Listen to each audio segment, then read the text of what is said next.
All right.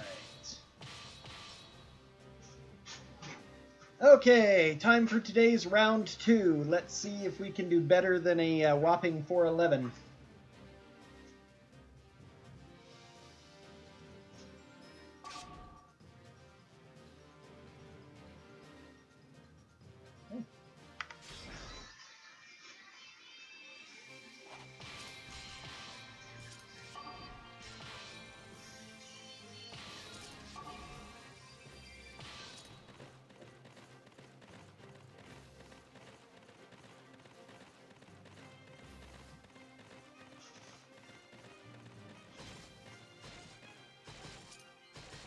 Okay. So didn't want to spend a whole lot of time on character creation, so I played around a little bit with a couple of characters. Decisive battle. The first 3 are all ironically based on characters from one of my many, many unwritten stories. Just the idea is I have plot out 75% floating around in my head, and then I just threw 2 more in because they just happen to have similar names, not an intentional design, but they were the 3 I was thinking of. You can't stop me. The design for Shorin, the samurai in the story, was heavily influenced by the appearance of female samurai, generic samurai in Final Fantasy Tactics. And so because it's a very easy thing to do, I have used it multiple times.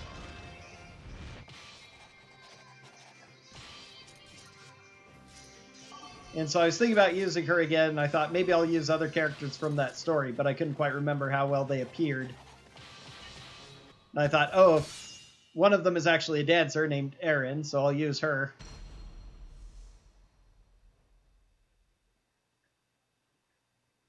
And I thought, well, there's a third Rin in the group called Garin. I'll make a version of him really quick, and then, well, I might as well stick with the theme, so we're all Rins.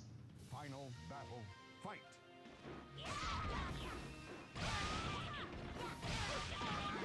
Disappear. You can't stop me.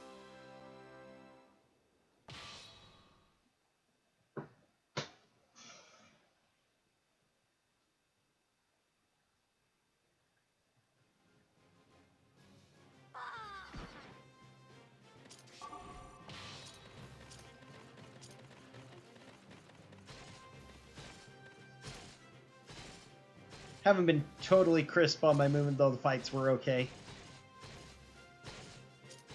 This tutorial's probably going to be a little bit below average.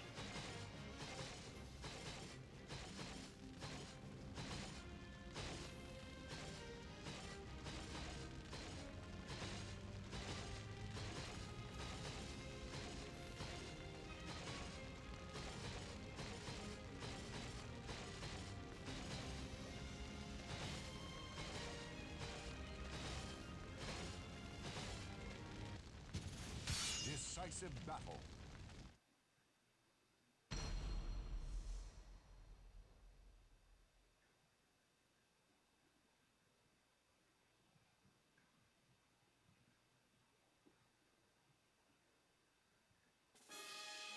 Battle 1.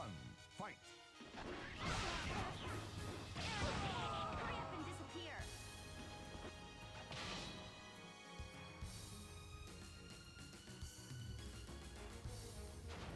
Battle 2. Fight.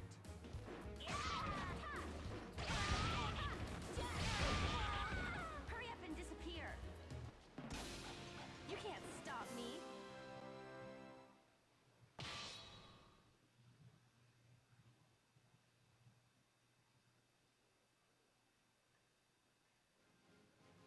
Yeah, I caught your text, but I haven't been able to reply to them since I started streaming right before you texted. That's a possibility, I guess. I kind of like having a day when I don't have to worry about streaming quite so much in the middle of the week, but maybe I could do an evening stream there. Thing is, what would I do with it? More gold box or something else?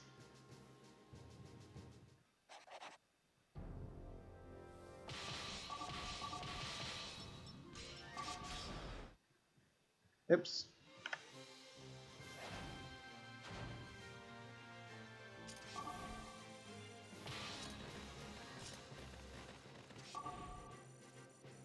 And distracted me so I couldn't split.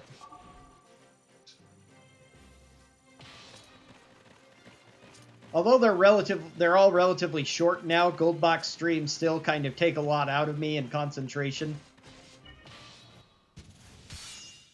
So I don't know that I'd want to. I mean, I could do maybe more of that with a longer break, but I still think that 3 to 4 hours of that a day is about all I can stand.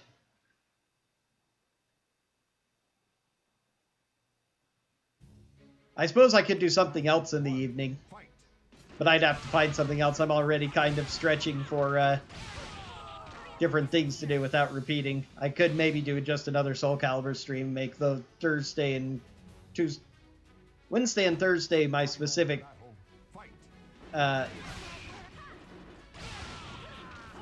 speedrunning days. You're way too weak.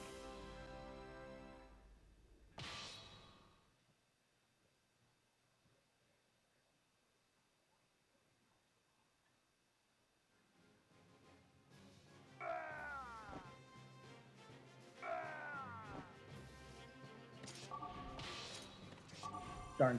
Not on the right person. Okay. That did not work out the way I wanted it to, but oh well.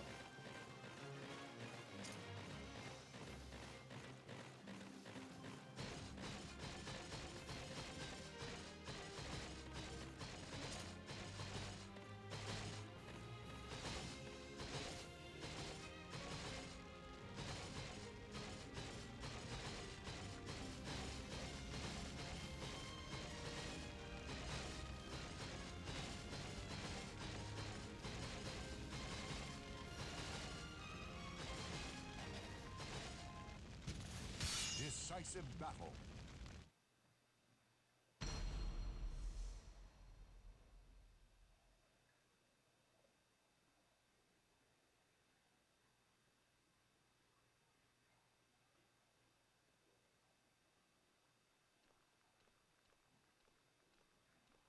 Good luck to you.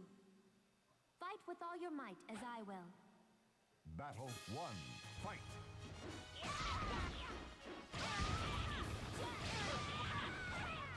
Hurry up and disappear.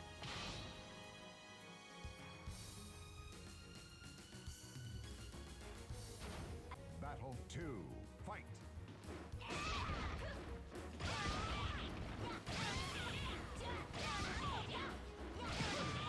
Hurry up and disappear. You're way too weak. We got some time to figure that out. I kind of think personally of if we're doing it for my benefit, taking the morning off and starting in the afternoon and doing evenings would be better for me for the reasons I mentioned to you before. It would be hard for me to get back into it after taking a longer break.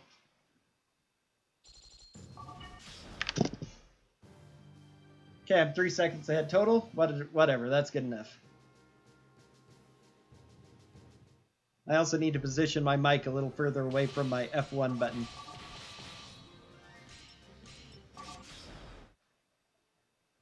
So that's been an issue since getting this new mic. Reach over to hit the split, thump the mic. I don't hear anything, of course, but I'm very certain that my viewers are hearing interesting feedback from that. The thing's flexible so I can move it out of the way.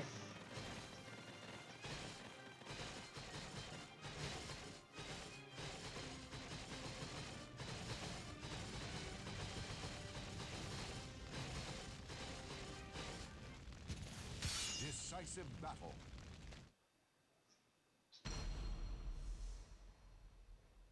Because streaming is existing in a weird state for me, where it's halfway between, you know, a job duty and something I enjoy doing, hobby kind of thing. Battle 1. Fight. Because putting a lot of expectation on it makes it a duty, and so there's a small amount of stress involved. I'm very much enjoying myself a lot more Do you see now doing this every day than I am doing pretty much anything else I've had to devote serious time to. But there is still that mentality of approaching it that, okay, this is something I need to do. And so having it in a big chunk and getting it over with is just easier than splitting it up. It would be very hard for me to get the gumption to start back up again if I took a long break during an afternoon. Yeah, that is kind of what this is in the best description.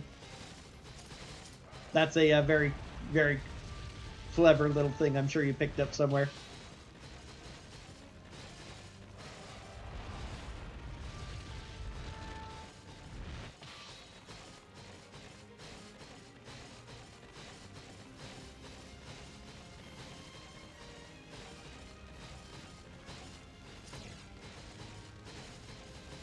We might play around with things a little bit more, but I still like the idea of switching to afternoon and evening streams starting in April, and then we'll see where that goes from there.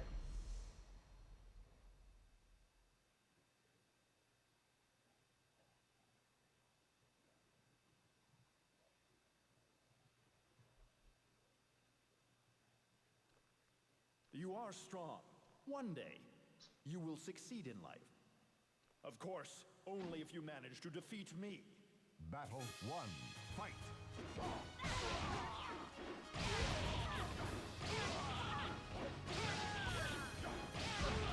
Hurry up and disappear. That's quite a burden to put on a student, isn't it? Your entire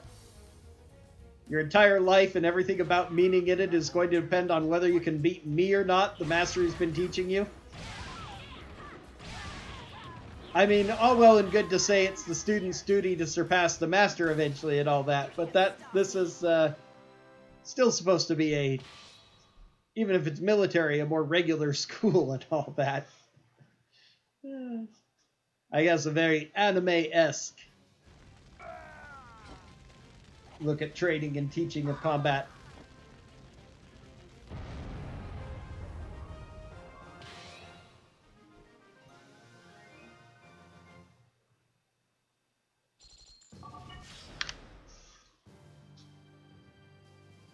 Okay.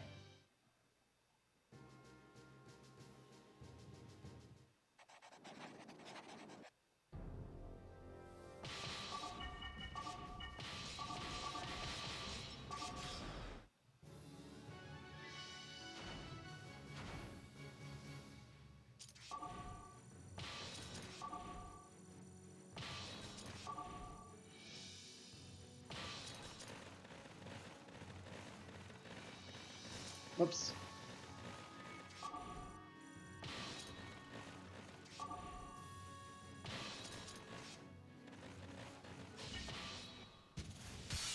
Forgot to do a delay there, so that's going to cost me a little bit, but not a big deal.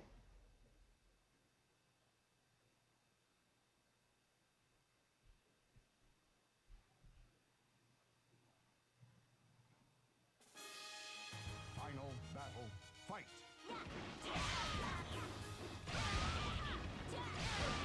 Hurry up and disappear. Do you see now? You never stood a chance.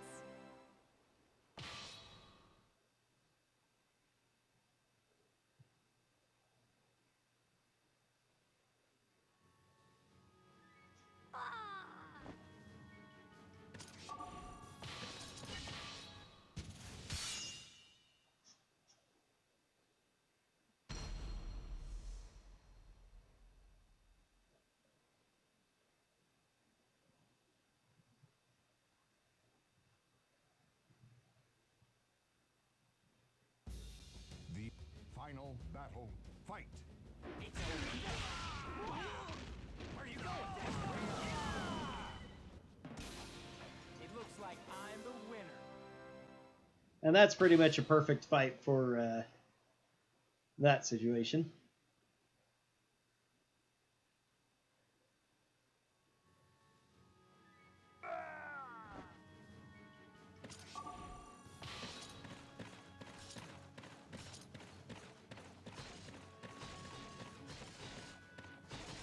You sure? Okay.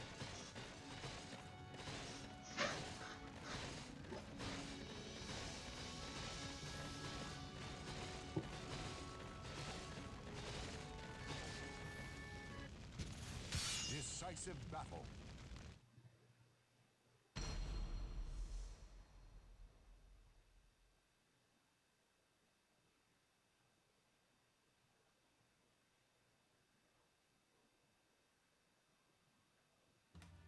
Alright, so this is what I was talking about earlier. Because I was set on character 1, I can use R1 to get to character 2 here as soon as this battle is over, and immediately give him his orders, and then quickly over to character 3.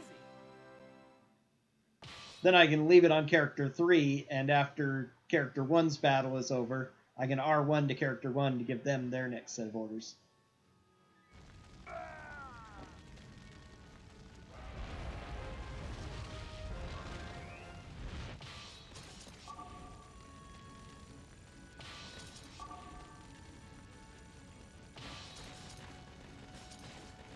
Leave it on character 3.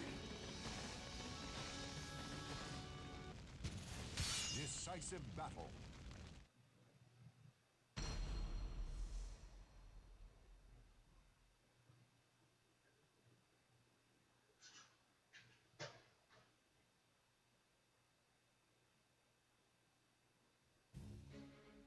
Battle 1. Fight. Hurry up and disappear.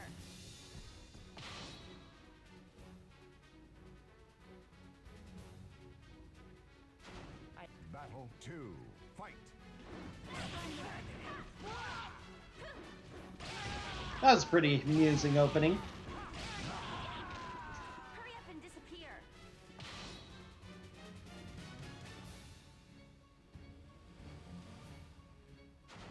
Final battle. Fight.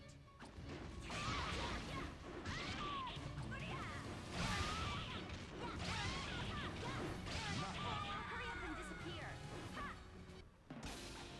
You can't stop me.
It's time you disappeared. No, you.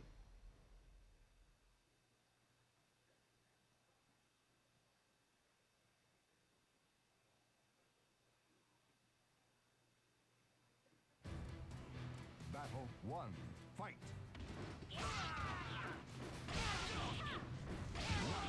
Hurry up and disappear. Let's set. Battle 2. Fight.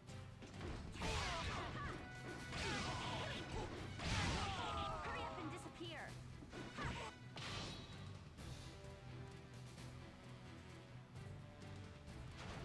Battle 3. Fight.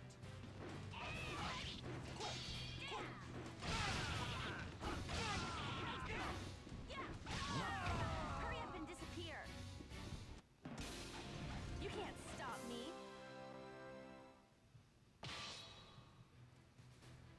I have absolutely no intention of dying here. See ya.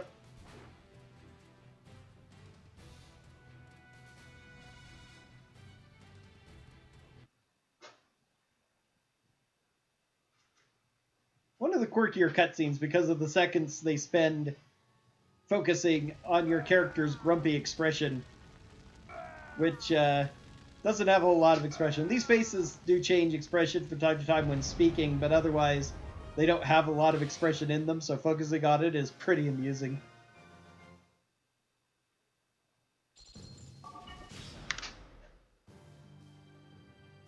Okay.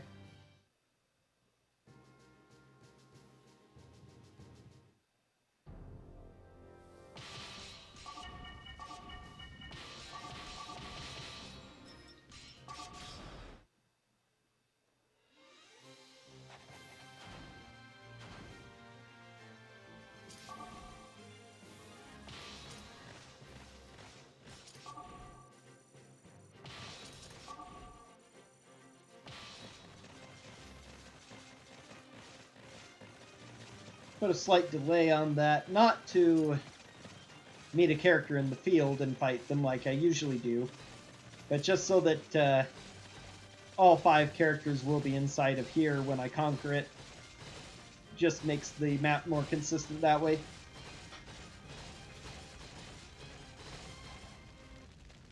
Decisive battle.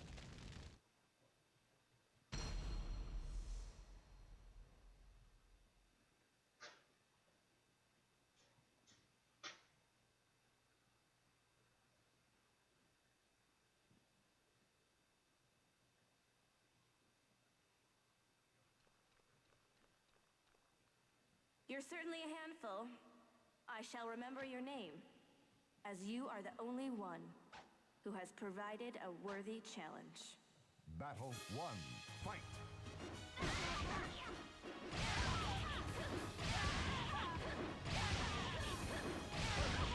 up and disappear!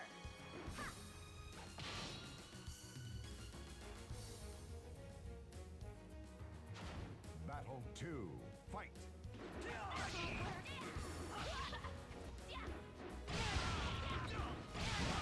Hurry up and disappear!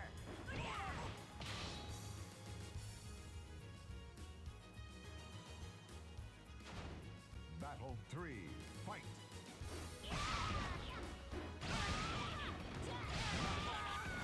Hurry up and disappear!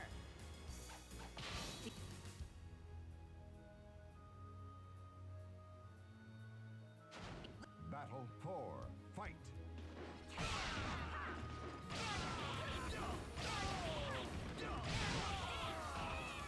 Hurry up and disappear! Bean to win!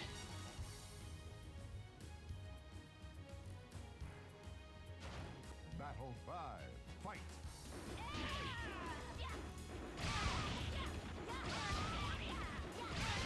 Everything's better with spinning. Hurry up and disappear! That was a pretty good warm-up fight.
Final battle. Fight.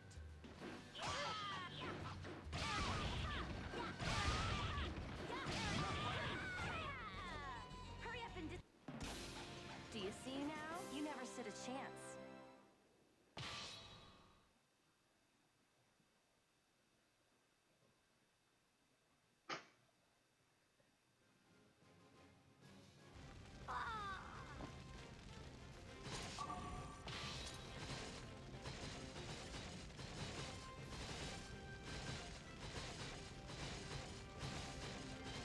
Tink, tink. Decisive battle.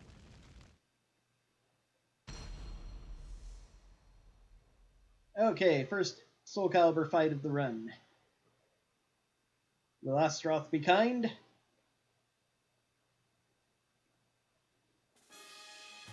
Battle 1. Fight.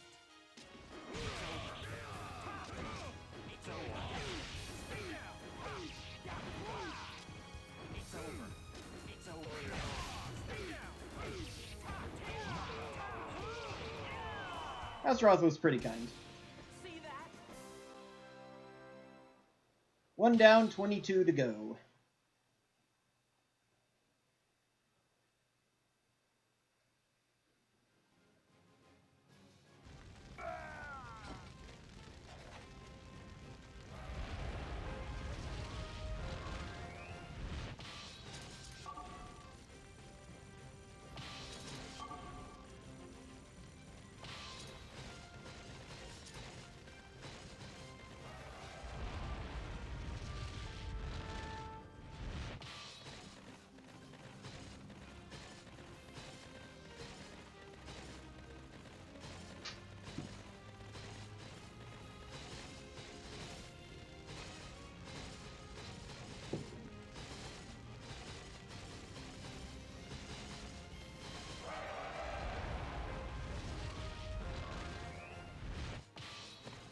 Alright.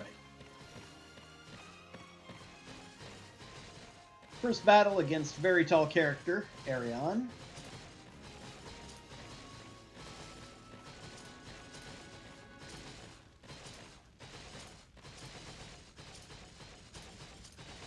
Testing ground for giving size difference in Soulcalibur IV custom characters. Weird random experiment. Preview of what was coming. Who knows? Decisive battle.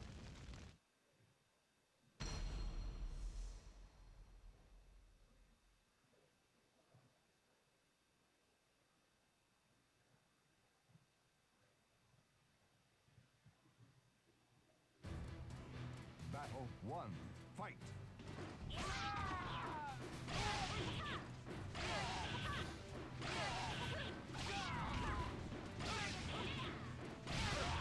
Hurry up and disappear. Actually more annoying when they Stood a chance. don't get up than when they do because of the way spin to win stun lock works. Rather an amusing thing. Normally you'd like it if your opponent would just stay down on the ground, but the way the string works, the way my combo works, I rely on them getting up in time. Nice old Chronicle 4. Off to a pretty darn good start so far today. I'm definitely much better in the zone than I was this morning.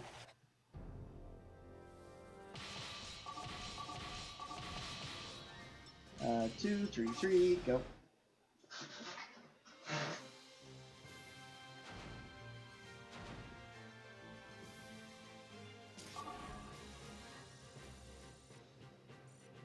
Come on. Almost just as easy to do that than try to get back to her.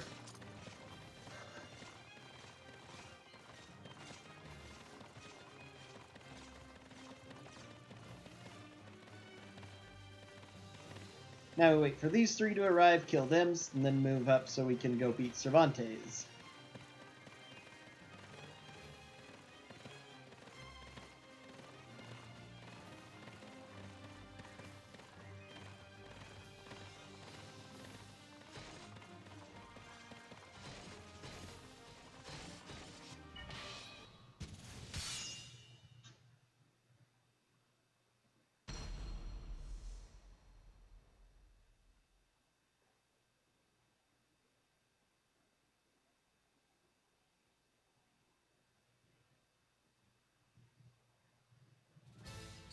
Battle 1. Fight.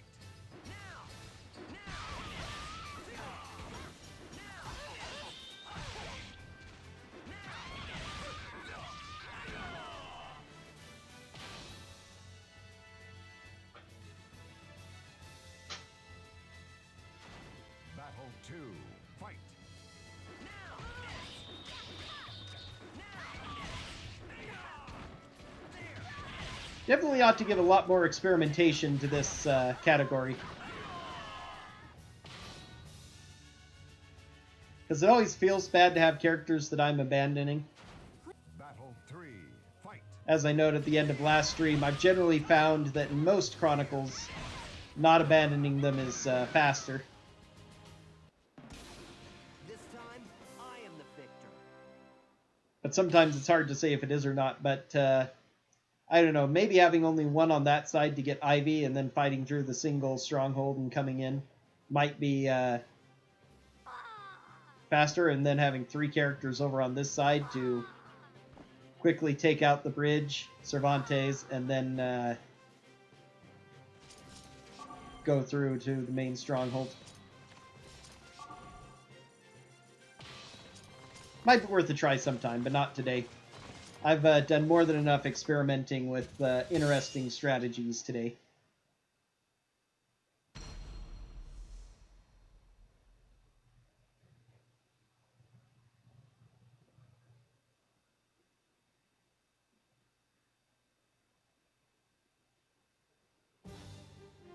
Final battle. Fight. It's over. Where you going? It's over.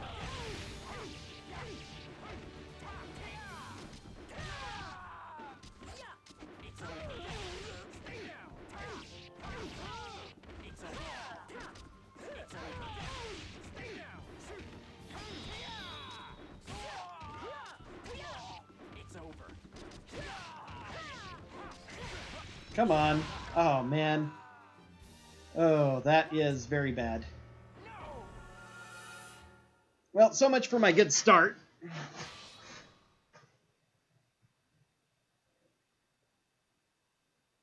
Not a whole lot I could do right at the end there. Ivy just decided to be aggressive, and she's got the more stats at this point.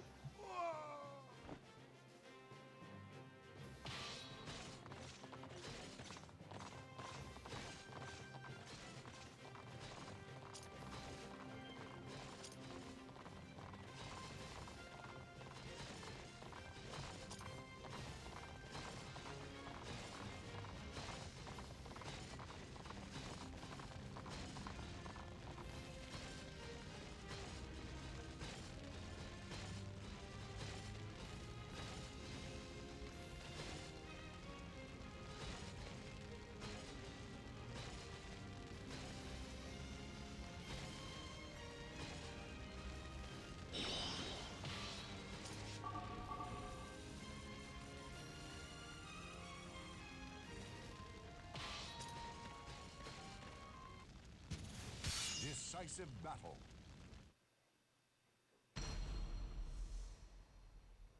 One thing is for certain, if I do decide to put 3 over on that side, that would actually, I would lose less time when I have to restart this, essentially, because they'd already be over there getting ready to charge in.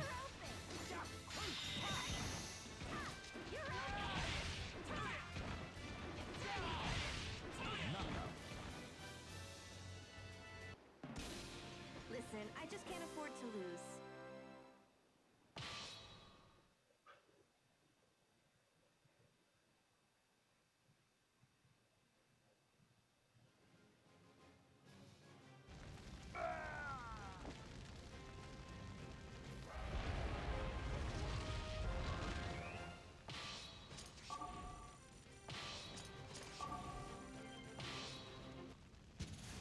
Decisive battle.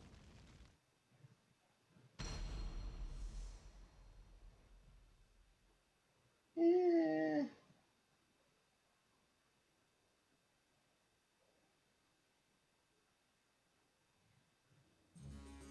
Battle 1. Fight.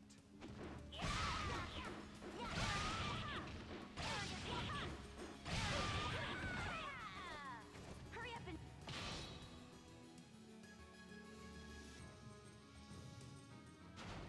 Final battle. Fight.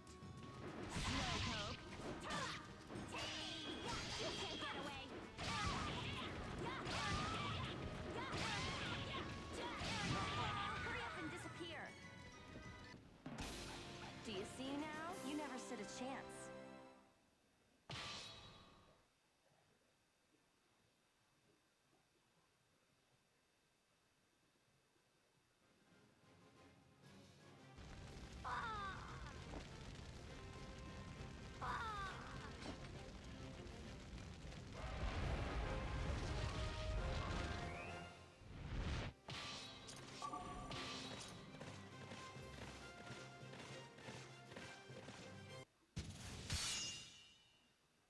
Alright, let's see if my dancer can get through the last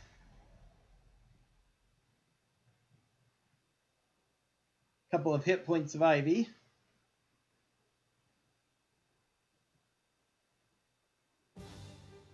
Final battle, fight! Alright, Disappear. simple enough. Do you see now? You never stood a chance.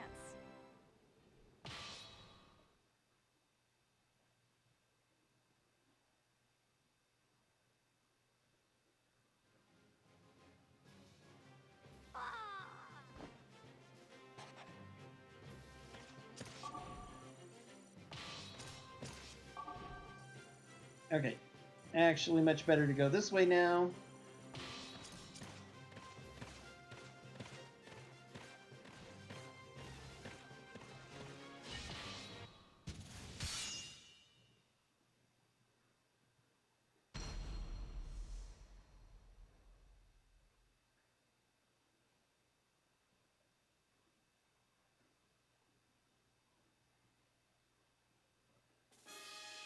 Final battle, fight!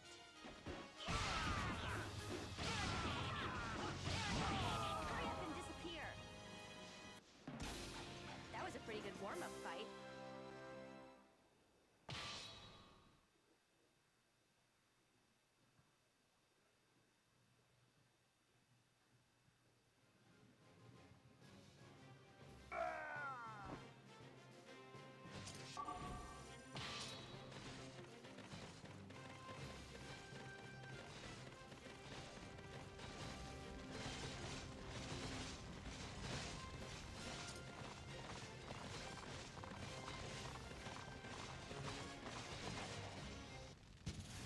Decisive battle.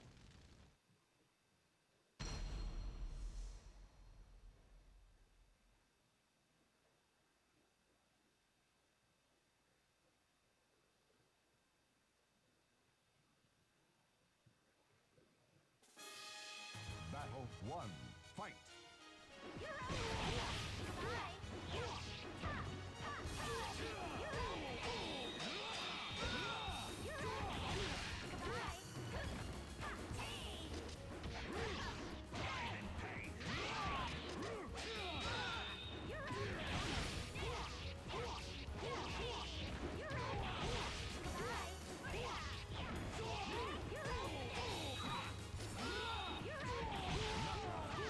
Okay, Cervantes was nicer than Ivy today. Did you really expect to get the better of my blade? That's incredibly rare.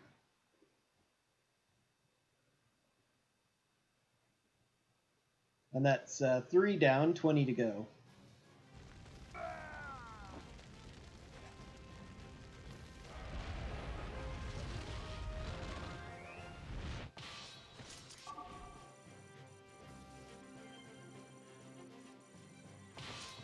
Maybe a bit of a waste, but it may save me a little bit of lost time as well, so give it a shot.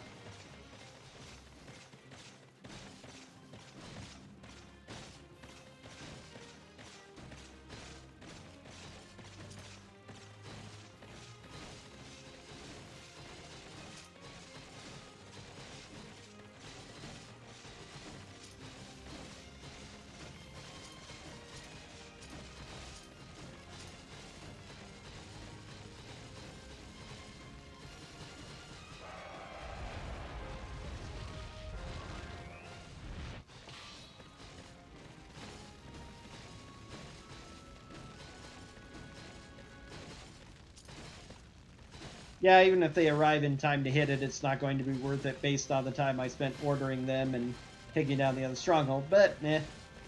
Yeah, and they're not quite going to make it anyway.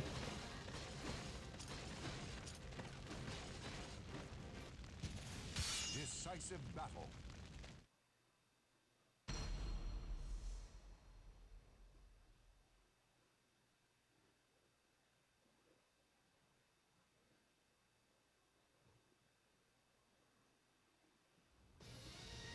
Battle 1.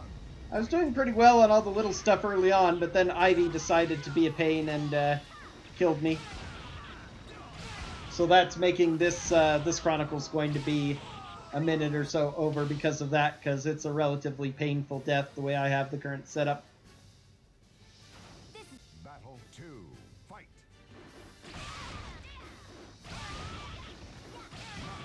Hurry up and disappear.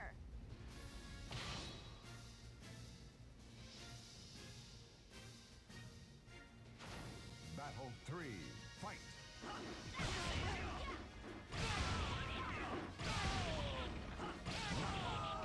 Hurry up and disappear. Probably would be faster if I go ahead and go through that Stronghold, as well as more reliable in the off chance that Ivy kills me, to just go ahead and take the Stronghold like I do in any percent and then go through to fight Ivy. Hurry up and disappear. That was a pretty good warm-up fight. Bit of a downer to be a minute behind this early into the run, but not... considering the flaws that are in my current PB, I still have a chance to make up time. Just means that I still can continue running this to get an even better time.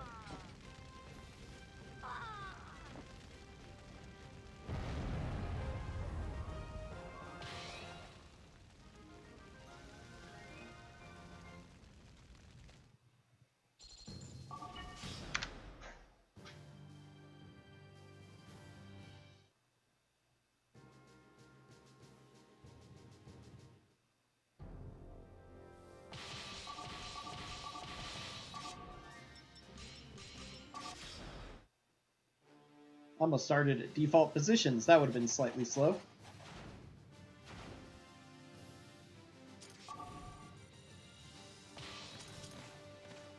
Do my delay.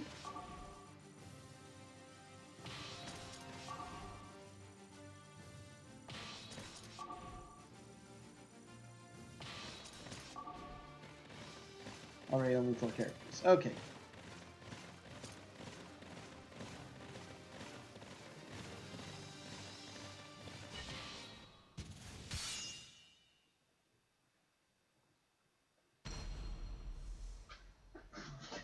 The next step I need to take in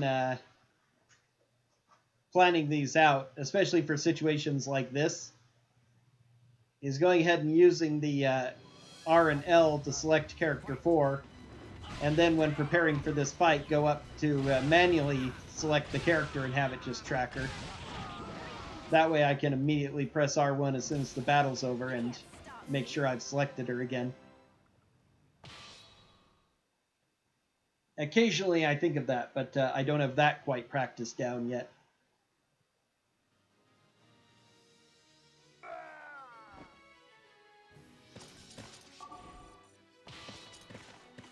As long as I know to do that, though, that isn't too bad.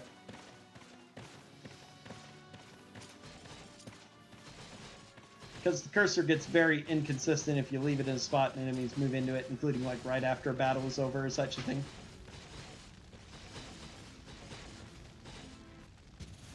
Decisive battle.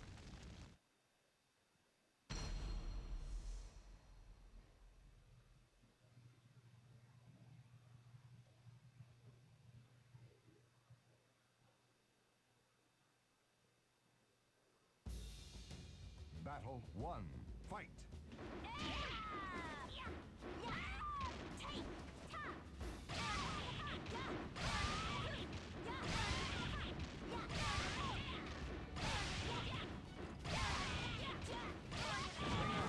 Disappear. You can't stop me. Now they're playing rough with my dancer.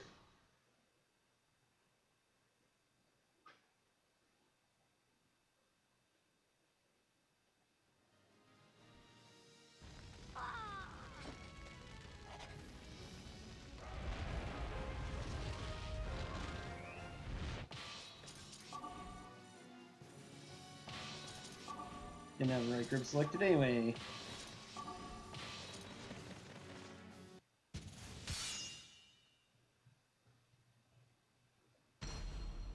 Alright, now is Lizard Man going to be naughty or nice?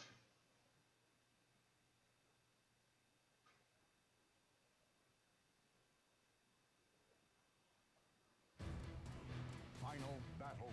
Fight. It's over. Pretty nice so far. Fight. It's over. You never stood a chance.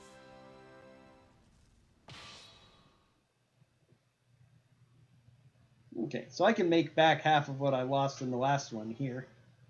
Provided the rest of the fights go at least semi-decently.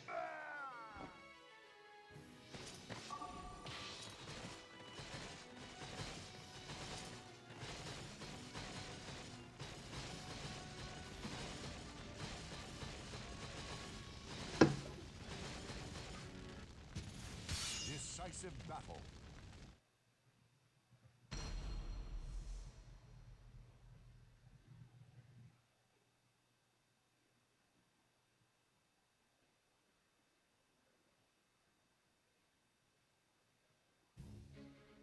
Battle 1. Fight. Oh my word. Okay, well, nope, not making my time back up here. I need to run forward a little bit more. Battle 2. Fight.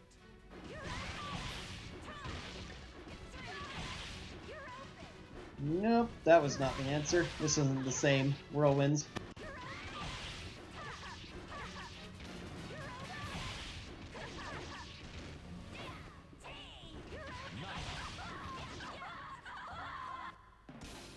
Looks like I won this fight.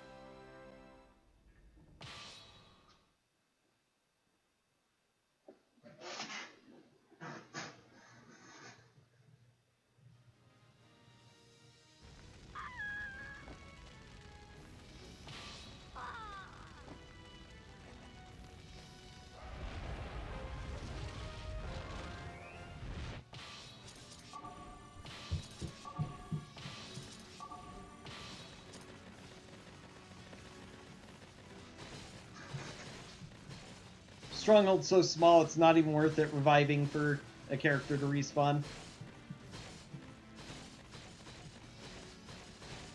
With the time taken to do the, especially the double upgrade, and then give the order after the respawn, and then for them to arrive and hit it, there's going to be almost nothing left.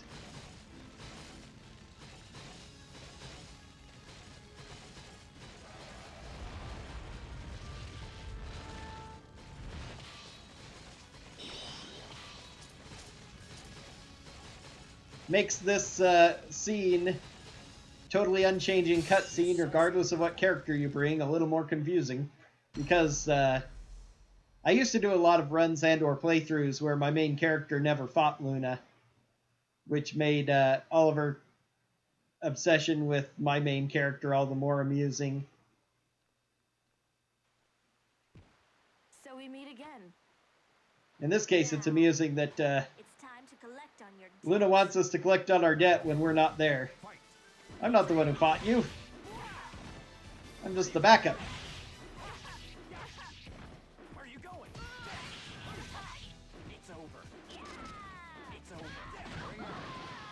I'll take that.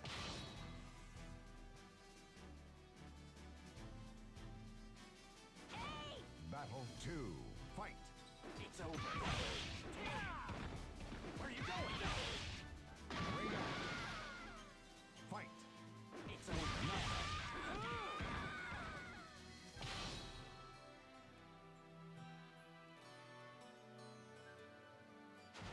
Battle 3. Fight. It's over.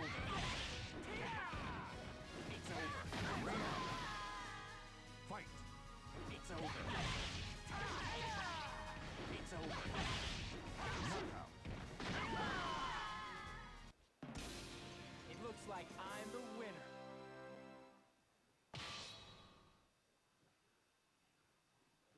Well, at least since my 6 was already a little bit rough, I'm not going to lose much more time, if any.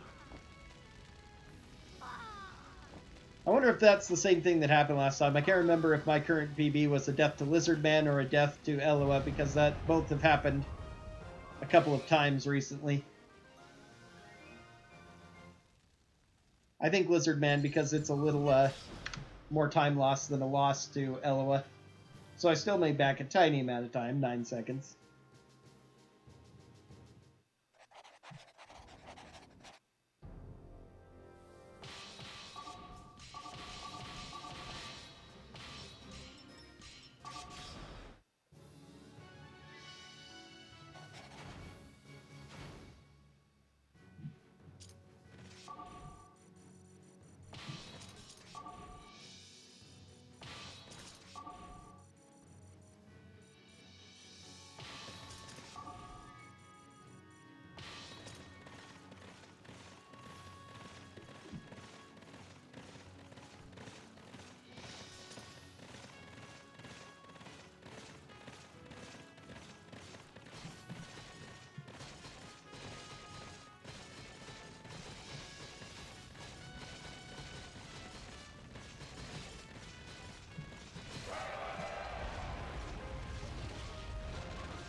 1, fight.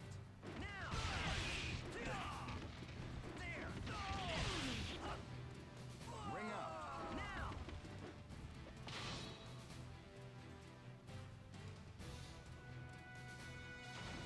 Battle 2, fight. Ring out. Fight.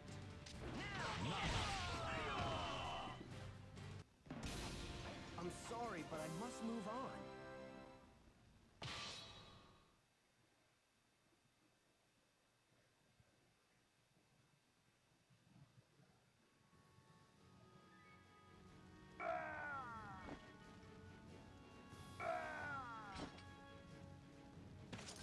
Sorry, but I must move on. Yeah.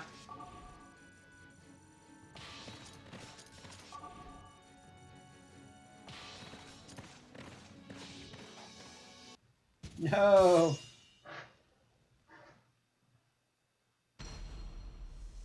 Bad timing.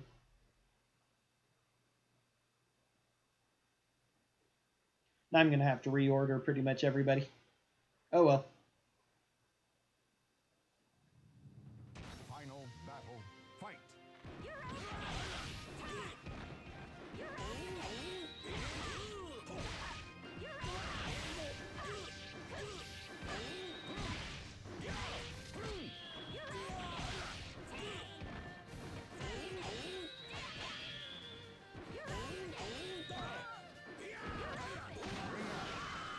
There we are. I must go. Excuse me.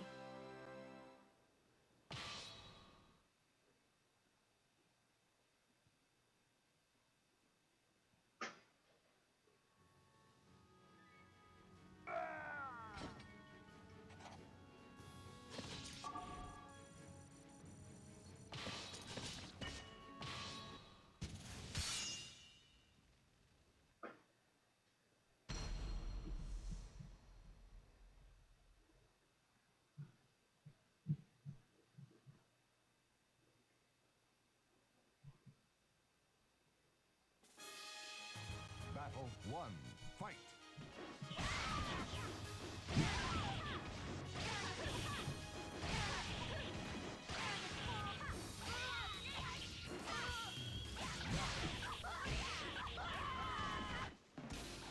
Were you entranced by my graceful moves? It's the reason why I use Girl 1 a lot more than Girl 2 voice, because I like the dancer line better. Did you enjoy my dance? This is more interesting than that flat, did you enjoy my graceful moves?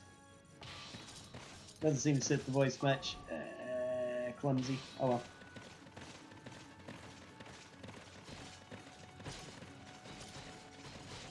Yeah.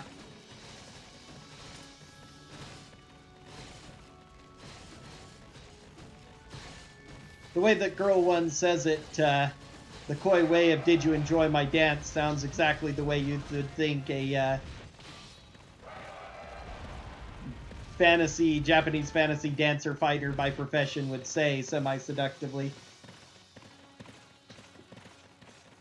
Yeah, it does sound self-aware of the actual moveset. That's very true.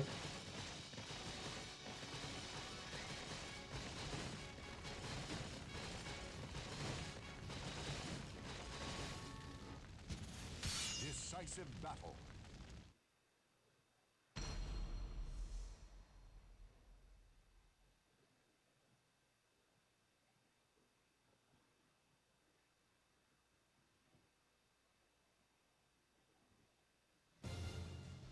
Battle 1, fight.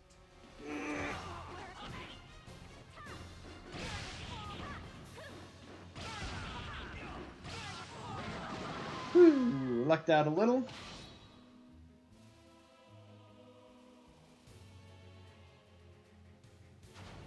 Battle 2, fight.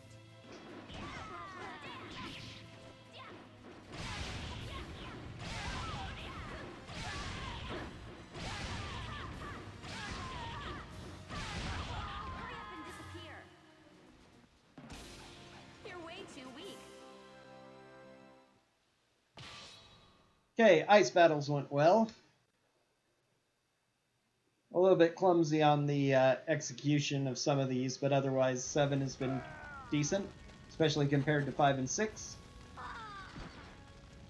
where we had some little struggles.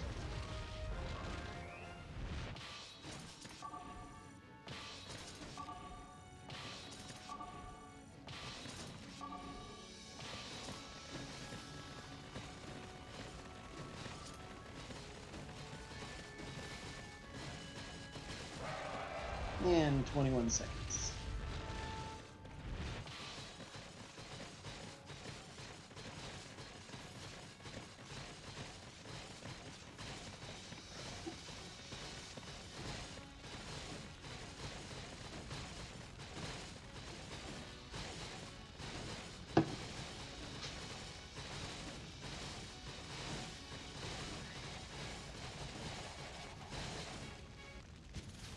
Decisive battle.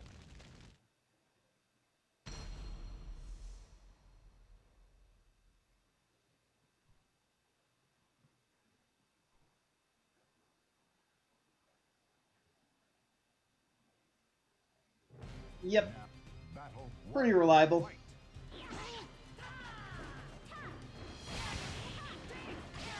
Gotta lose a small amount of time here because the fights weren't perfect. But I had a really, really good Chronicle 7 on my PB. That was a pretty good warm-up fight. It was the first of the Chronicles in that run to go really well.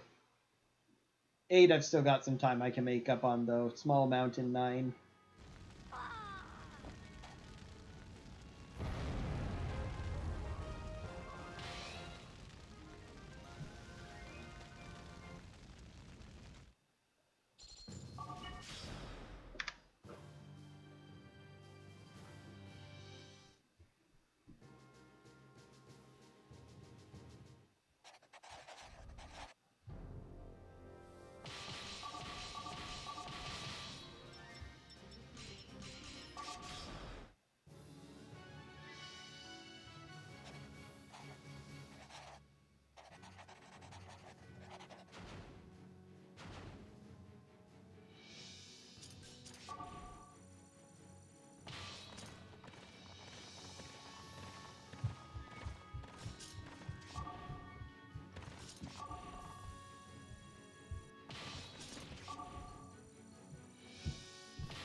Final battle.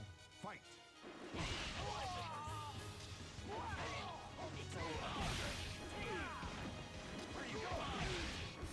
Ring out. You never stood a chance.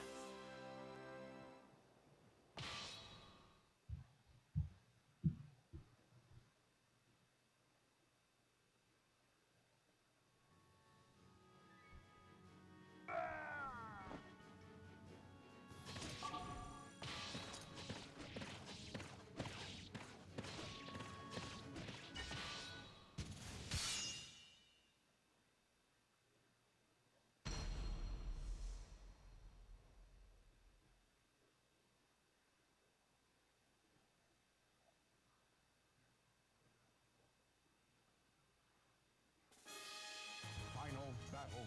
Fight. It's over. Where are you going? Ring out. You never stood a chance.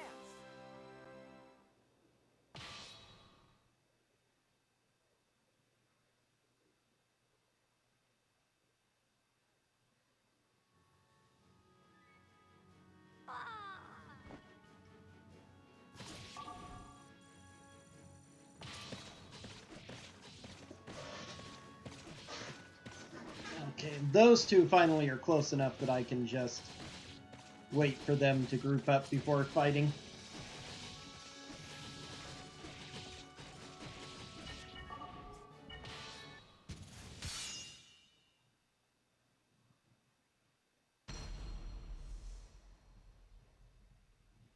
Actually, a very small time loss not to move my character that much.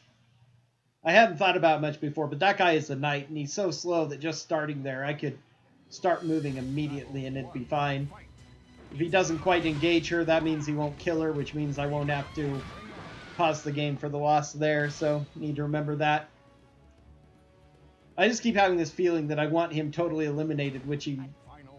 But he never makes it back in time, so I don't know why I worry about that so much. It's over. It's over. It's over.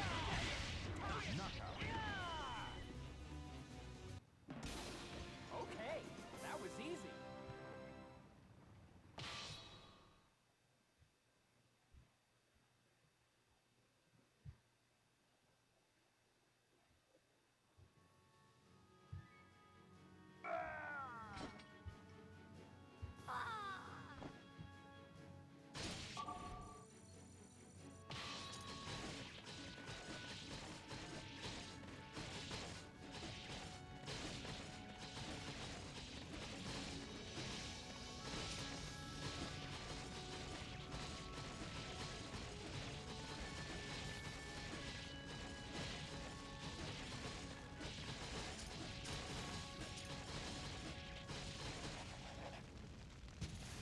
Decisive battle.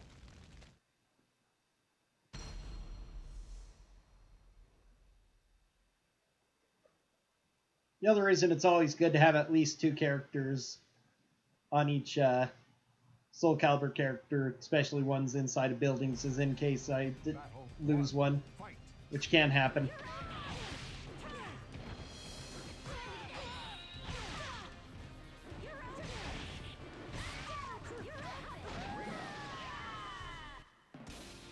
Not this time. Excuse me.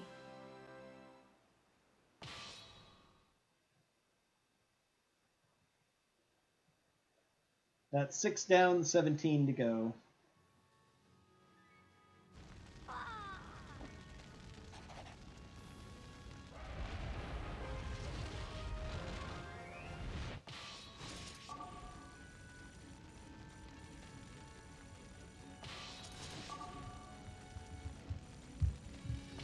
There we go. I can keep it on her. It's not going to go into a battle.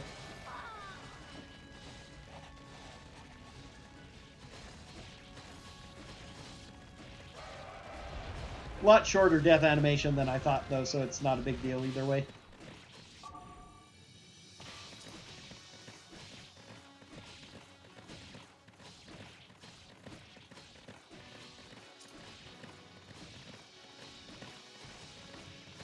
Okay, second fight against Mooncalf.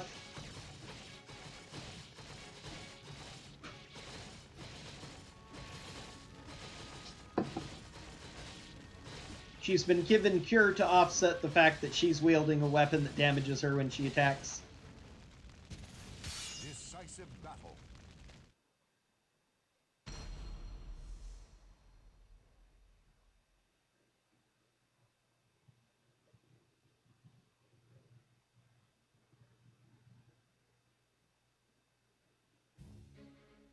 Battle 1. Fight.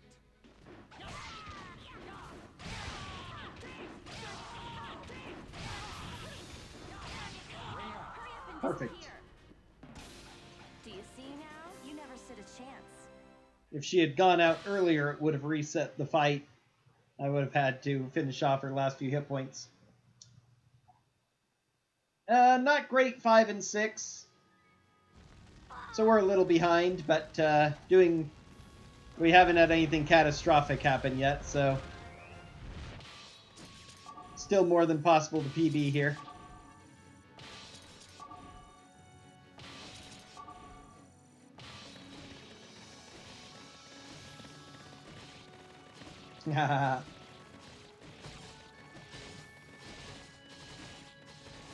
Alrighty.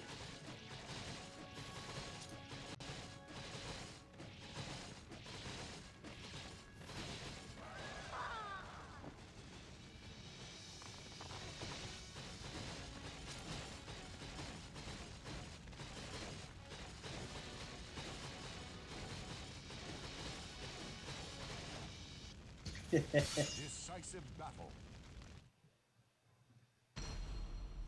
Yeah, pretty good early game. I executed and just the fights went really well.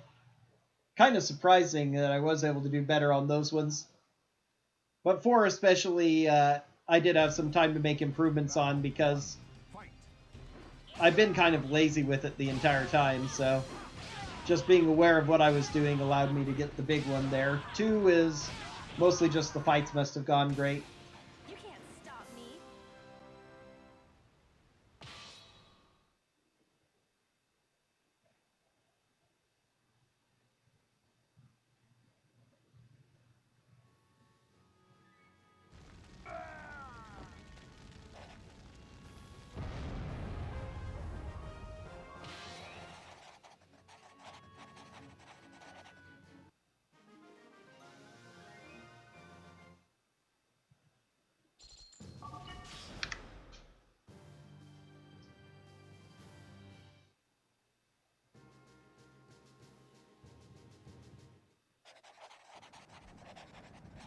Okay, first with 5.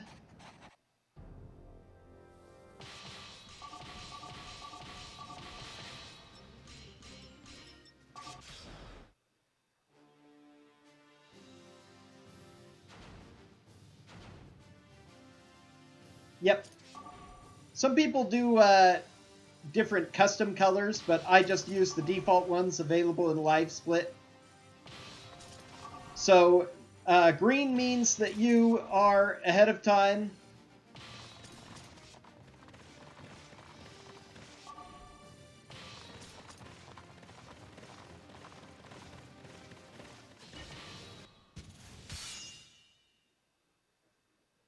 So a gold split, which is well enough known because of Live Split that speedrunning communities know it pretty well. But a gold split means that that's the fastest you've ever done that segment before. Red means that you are Battle. Fight. ahead. So the more pale red means that you did gain back a little bit of time, but not a gold amount. And you're still behind your regular time. And it's inverse with green. If it's a dark green, it's better than your average, though not your, or better than the segment was in your PB, although it's not the fastest time you've ever done it, but you are ahead of time. While a pale green means that you lost a little bit of time, but you're still ahead of pace.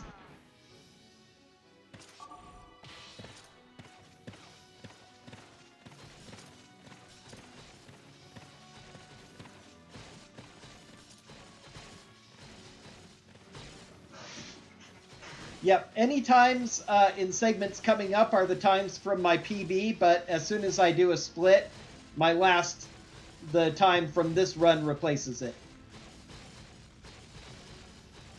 Yeah, Live Split's a pretty well-designed little feature, and there's a lot of customization you can do in order to make it work better for you if you don't like the colors or whatever. You can do shiny things with them and stuff. You create and name all the splits yourself, which, whoops. Which is pretty simple for Chronicles of the Sword. The easiest way to split it is just at each Chronicle.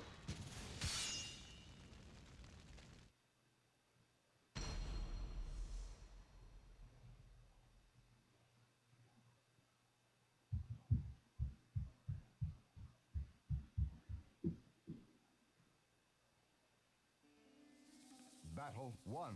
Fight. It's over. Where are you going?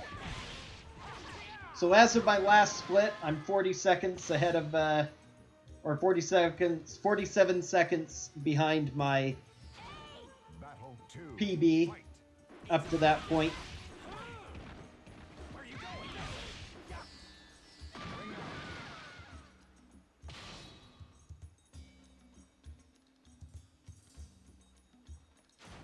Battle 3. Fight. It's over. Where are you going?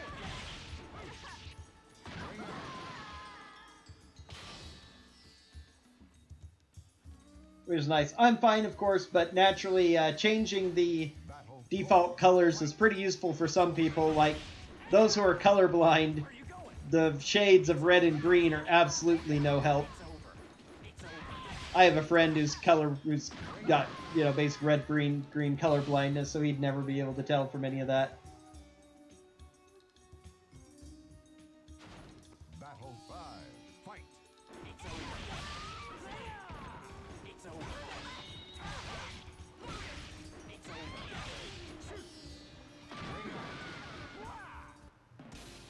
Okay, that was easy.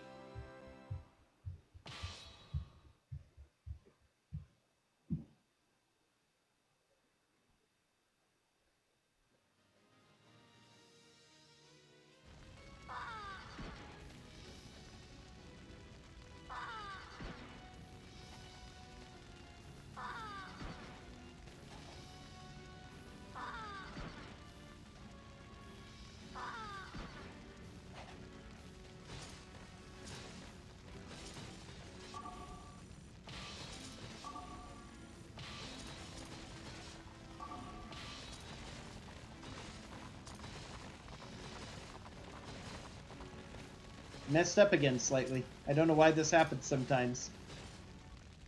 Decisive battle.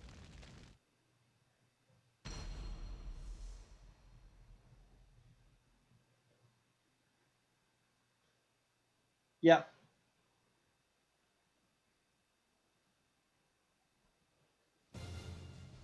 Battle 1. Fight. Yeah, it's something I can't even imagine myself. The idea of not having access to those kinds of things. The same with certain sounds being unable to be heard, but other people being able to hear them. Yeah. Yeah, I've thought about that too. What if my red is somebody else's green? What if everybody actually likes the same color, but that color looks different to them? Yeah.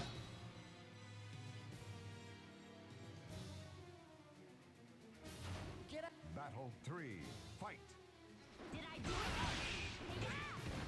You can't. Did I do it?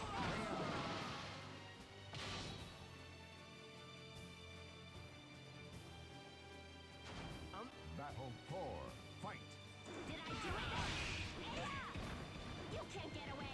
Did I do it? Did I do it? Kind of reminds me the Ghostbusters movie from the early 80s spawned a children's cartoon, Saturday morning cartoon around the time period that I watched a little of. And the Slimer ghost from the movie becomes a major recurring character, a helper ghost to the Ghostbusters in the cartoon series, but because it's a Saturday morning cartoon, it makes no sense, but somehow the scientist Egon had his brain swapped with Slimer in one episode. And when they got him back, he said, in Slimer's mouth, everything tastes like chicken.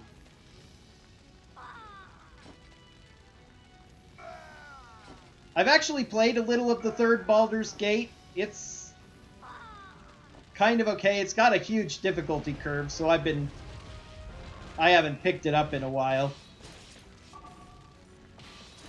I got caught up a little bit in my new RPG playing idea rather than my old one, although it's kind of comes about because of the way Baldur's Gate is built.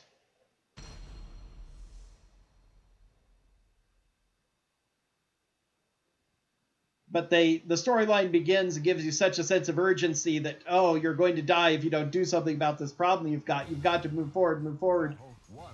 And so I was pushing to reach that point to find this supposed salvation and ignoring all the other little side quests and stuff around. And, well, that part of the story beat throws you into a fight against a bunch of guys that are, like, all level 5 or 6. And Fight.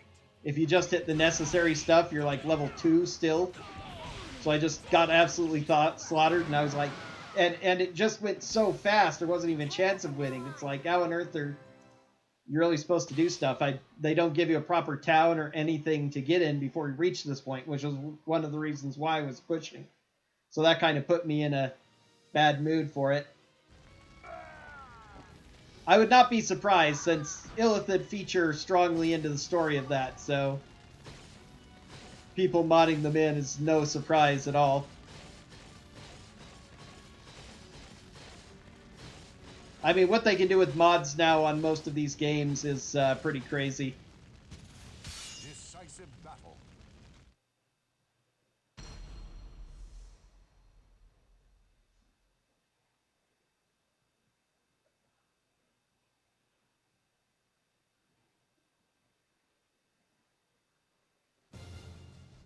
Battle 1. Fight.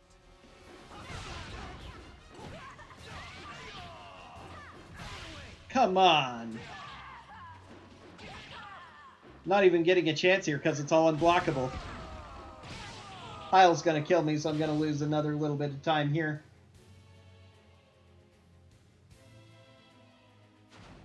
Battle 2. Fight. Oh my word, Hyle's letting me live. I outsmarted him. Hurry up and disappear. You're way too weak. Yeah.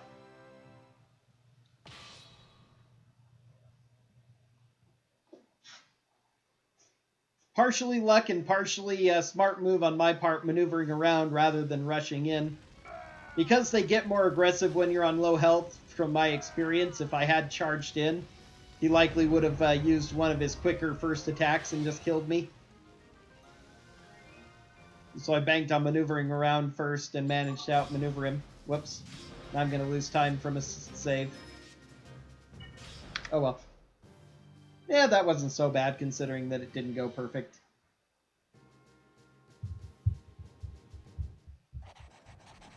Alright, let's do Chronicle 10 properly this time.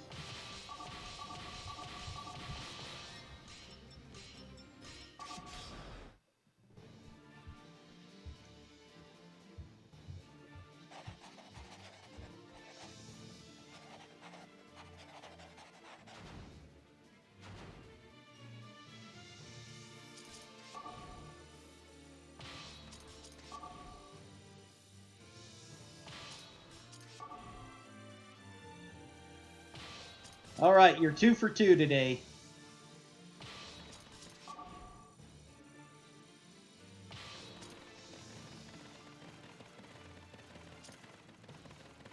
Just kind of thank goodness Live Split doesn't have a split for, hey, this is the worst you've ever done. A color for that. Warning, you done messed up.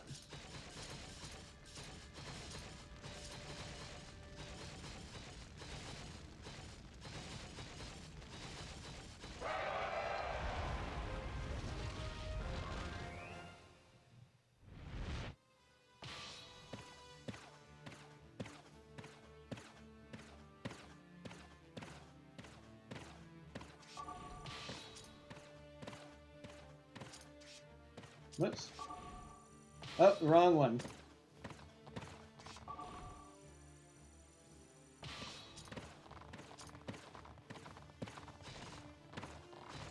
Alright, I did it.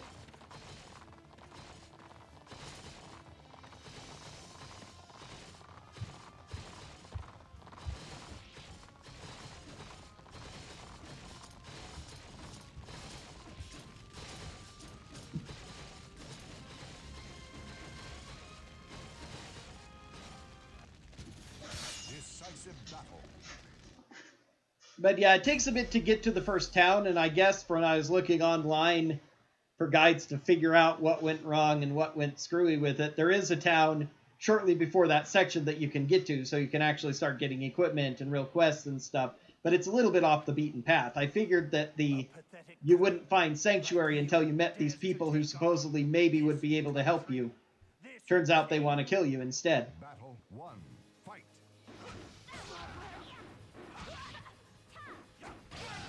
But that kind of thing is a big-time story and gameplay segregation. Because, I mean, it is a natural thing in RPGs. They, especially, you know, JRPGs. I made a joke when I was doing tactics on Monday. I did the last few quests before the final chain of events, and I'm like, and now in traditional JRPG fashion, with our sister in danger and the demons about to be unleashed, we are going to ignore the final dungeon and go complete side quests first. But especially early on in the game, you would expect that the story would take you to where you want to go, and you wouldn't have to do a whole lot of extra side leveling just to survive the main story content. But that's exactly what Baldur's Gate 3 starts you at.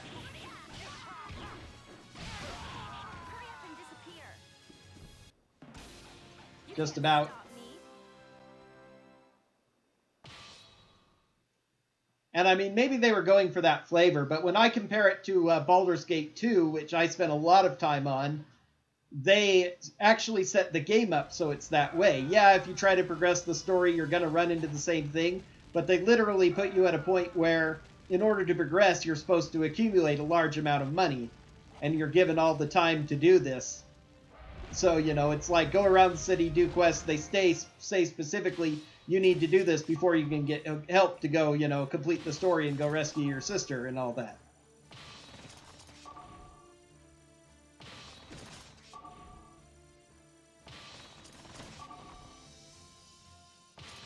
I just like it to be a lot more evident when, even though the story says rush, the gameplay is actually required for you to go slow. I'll probably go back to it eventually, but I'm also waiting for a bit more of it to be complete and everything too before I give it another crack. Probably better to do so, start over from the very beginning. I tried not to fight the 3 knights that are behind here and just let them through. But it turns out they do so much damage to my main stronghold, they just wipe it out. Battle 1. Fight.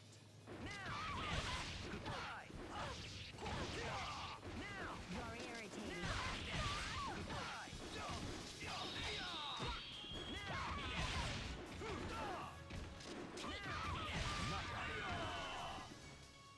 Because all 8 of these guys are just so strong, they take some time to kill. Battle 2. Fight. And so part of my consideration was if I can avoid fighting any of them at all, it would save a lot of time. More than even usual for avoiding fights because they're just so beefy and take so long to get through. Turned out not to be the answer though, because they are so OP. Even with their very slow movement, they make it to the end to destroy my stronghold before I can make it through 3 of theirs.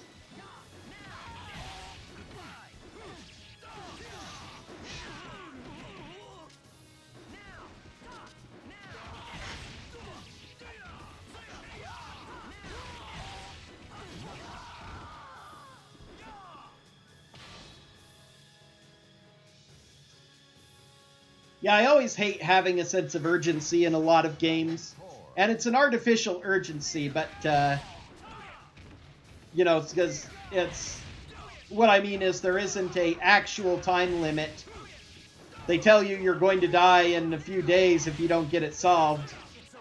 And that isn't actually the case. There's nothing in game that says you have to reach this point by that time period.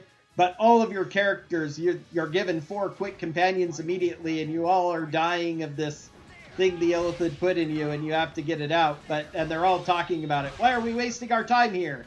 And, you know, I love having companions who interact and stuff, but when they're all pressing that same urgency, that makes me feel I ought not to worry about side quests, but should be trying to get this done first. It was a good match.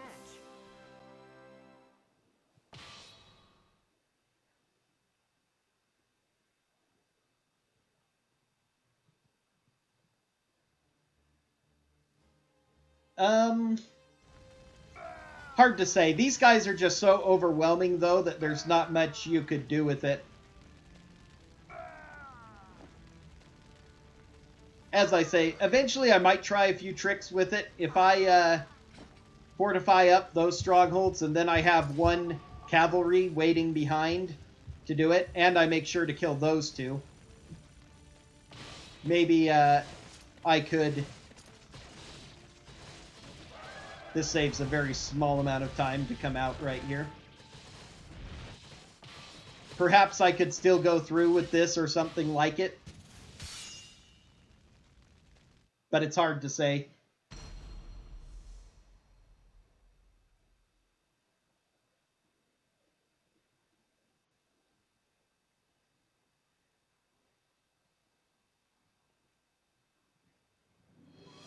Battle 1.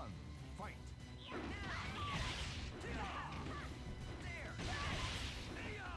Bring out. Fight.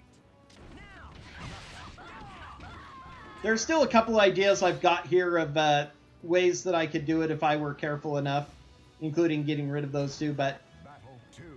Fight. I'm going to save that for a later time until after I've gotten a PB with just my basic strats. And then I'll play around with more exotic things. But actually, similar to how I use the cavalry in 18, that might be the best way. Make sure to kill those two, lure them out if I can, so that, because the fights will go a little faster if I fight them out of the stronghold. Have one guy as a cavalry and have them run back. And wait by the very last of the big strongholds, so then I might not even need to fight the 8, because the time that they would spend getting through a level 2 stronghold might give me enough time to take the main with my 4. Or at least with everything else delay it enough.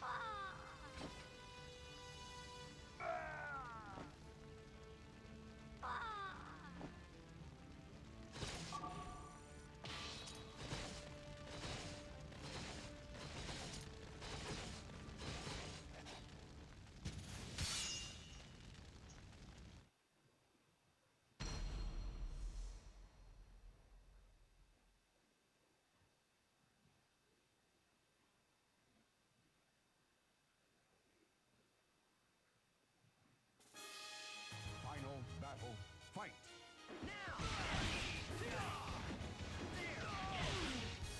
Ring out.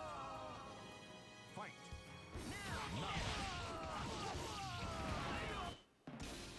This fight was decided by fate.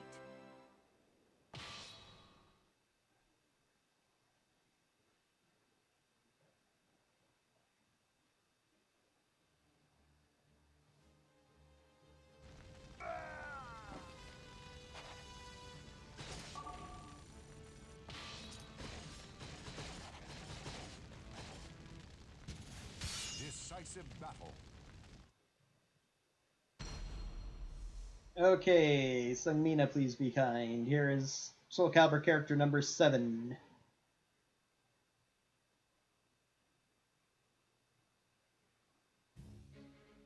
Battle 1. Fight. Oh, jeez. Fight.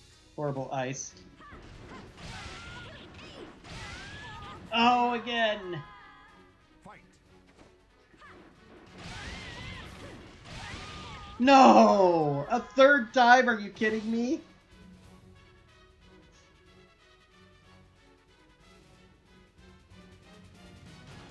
Battle 2. Fight. And she had like 1 hit point left, too. I'll take you anytime you want.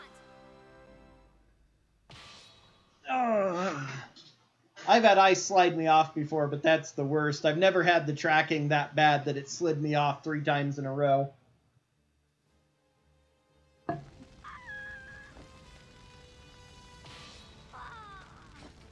good news is I'm not going to lose all that much time because she's going to respawn, and she should respawn in the center stronghold. So she'll be close enough to make a difference.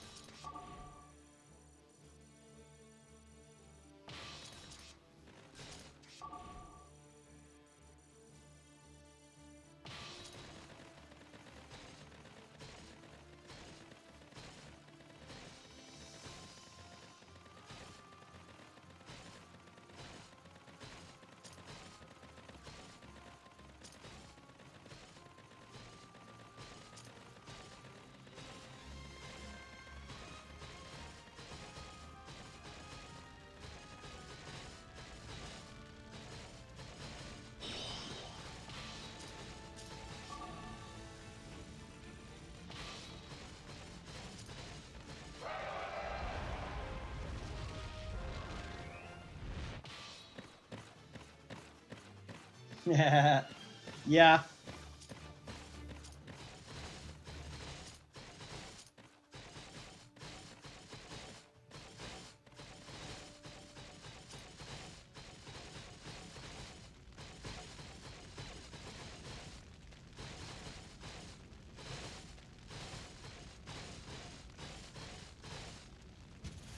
Decisive battle.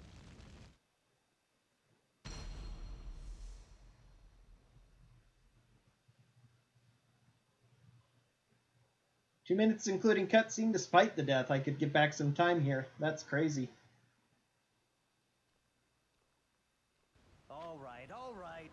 We do have cutscene, but Surprised? Well, it's just as you see. I must protect this country. I had this brilliant plan of pitting Grandal and Dalkia against one another, and then rise to power during the resulting chaos. But because of your unexpected meddling, my plan is in ruins. You will pay dearly for this. Battle 1. Fight.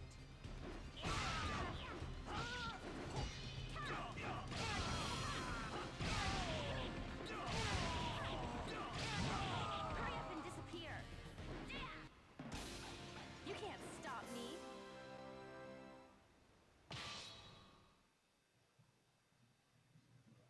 yeah, it would have been Tira normally. Nice. Yeah, I think I know that guy. That I've seen a bunch of those. He's modded in different characters to different into different endings or things.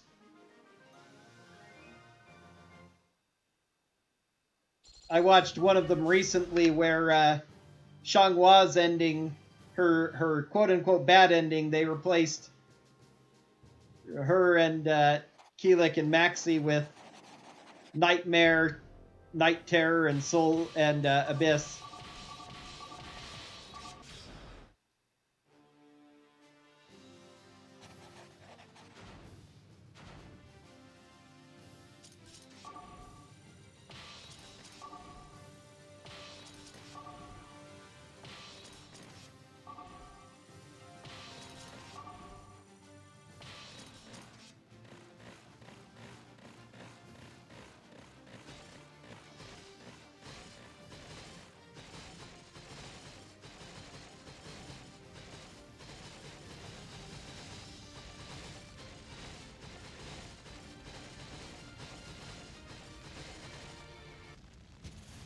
Decisive battle.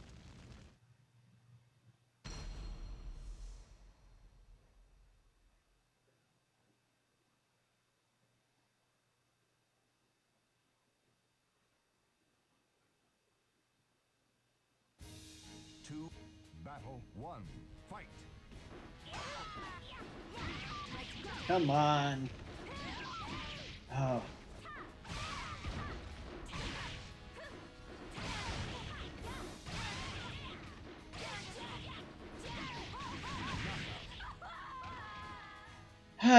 This run's conspiring against me. Battle 2. Fight. Did I do it? Did I do it? Did I do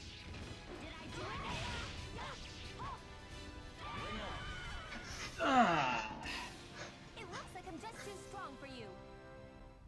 Yeah, and if she decides there's really nothing you can do about it, what am I supposed to do? It's unblockable and she's attacking as I'm getting up. So the only response you can do at that point is block, but if it's unblockable, that's why normally their AI is tuned down. If it wasn't, that would happen every single time I have to fight somebody, but this time around she decided I'm going to trigger all-out aggressive just because.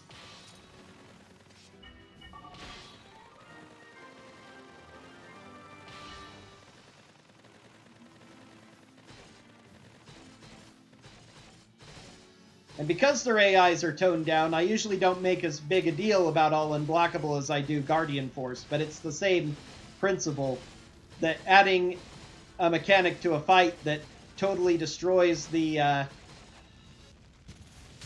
basic way the game is supposed to function and the way you're supposed to play it can,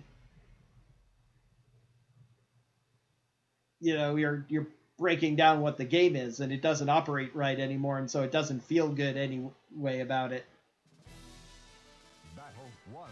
Fight. It's over. It's over. It's over.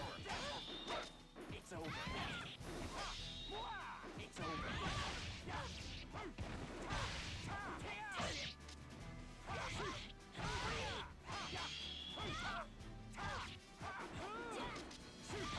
There we go. Yeah. expect to stand up to my sword skills?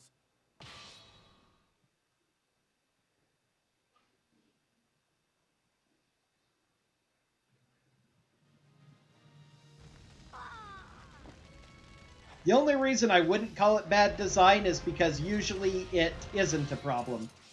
I mean, I honestly do believe from all the times I've played through this and all the times I've had to fight all unblockable characters that their AI is toned down. But at times when it chooses not to, it just becomes absolutely insane. To be honest, the Guardian forces are kind of toned down to a degree, too. They do let you sit there and hit them quite a bit, but Decisive battle.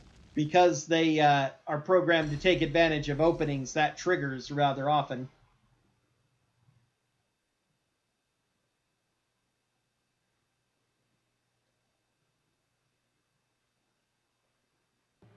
Fate. Battle 1. Fight. Oh my word, what a perfect dodge that was. Follow up with another throw. 2 out of 3, being absolutely monstrous.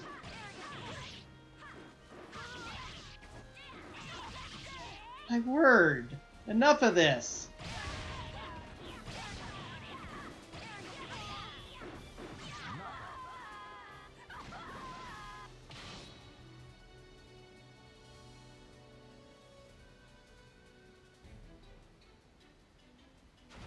Battle 2. Fight.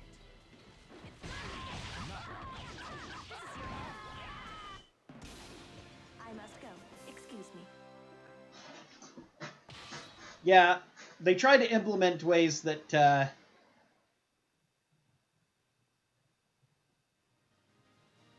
avoid being able to perma stun lock things, because that's not good game design either, generally. Yeah, maybe because the game's been running for 7 hours or so, 6 hours. At this point, it isn't really even worth it to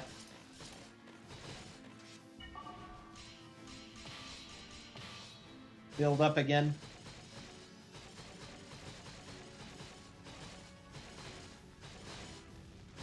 I'm probably going to order her just because, but she may not even make it to the end in time. Yeah, really. Decisive battle. In that case, all you can do is cry. It's one of the reasons why I really don't like the statue battle all that much either. Because it Battle 1. Fight. is pretty much along those lines. Entirely game mechanics, totally separate from the regular game, and there's nothing you can do to adjust to it. Sometimes those different game mechanics are interesting when they apply to both characters or you are given some sort of tool to deal with it. But in cases where, you know, it changes out a game where you have such limited control of yourself in such specific ways you're supposed to battle is where it feels bad. 3, 2, 1. 3, 2, 1. Okay. Okay, that was easy. Yeah, you have to move around and avoid it. There are so many times I killed the thing and I was like, okay, and then I couldn't get out of the way in time because it falls on top of you.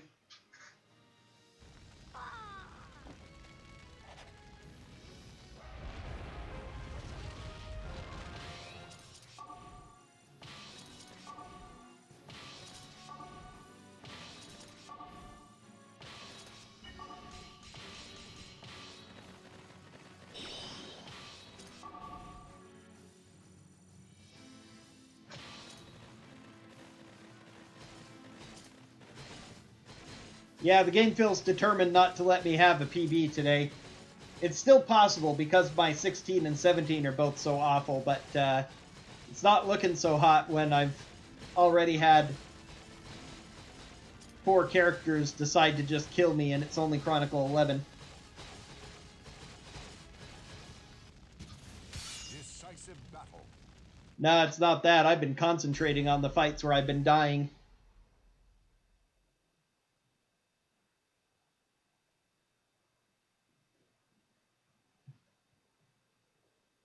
I had Ivy kill me in Chronicle 5. I had Elua kill me in Chronicle 6. Lupi and Elua kill me here. This time, it will not be like our previous encounters. See if you can defeat this sword. Chronicle 7 and 9 just weren't perfect. Fight.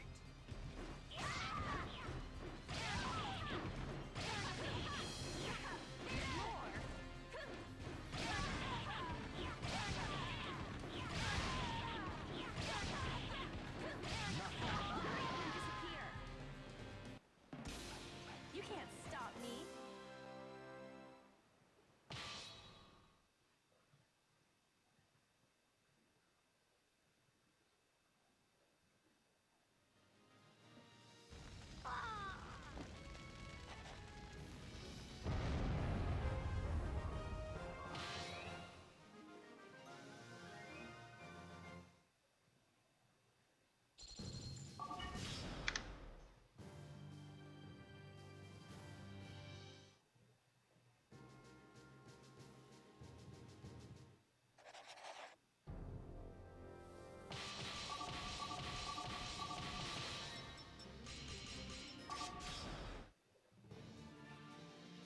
Oops, I put them in the wrong place. Oh well, we'll see what happens.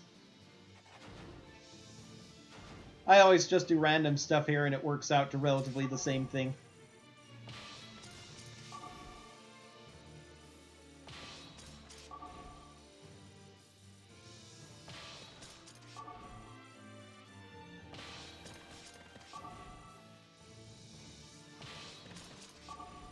This is one of the ones I want to play with eventually.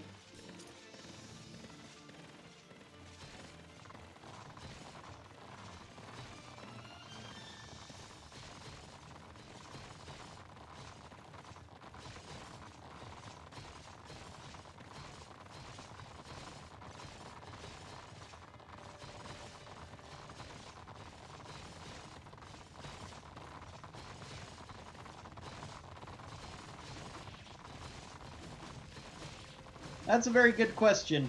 I'm not sure I have a good opinion on it. Luna doesn't seem like the kind of person who would care much.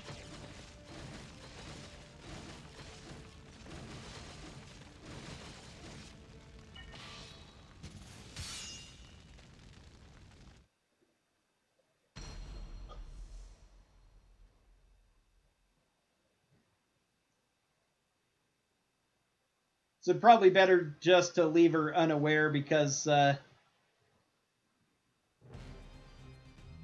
1. you know, it's not the person who raised her anyway.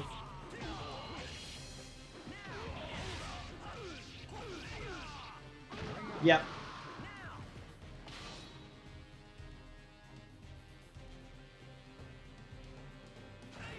Battle 2. Fight.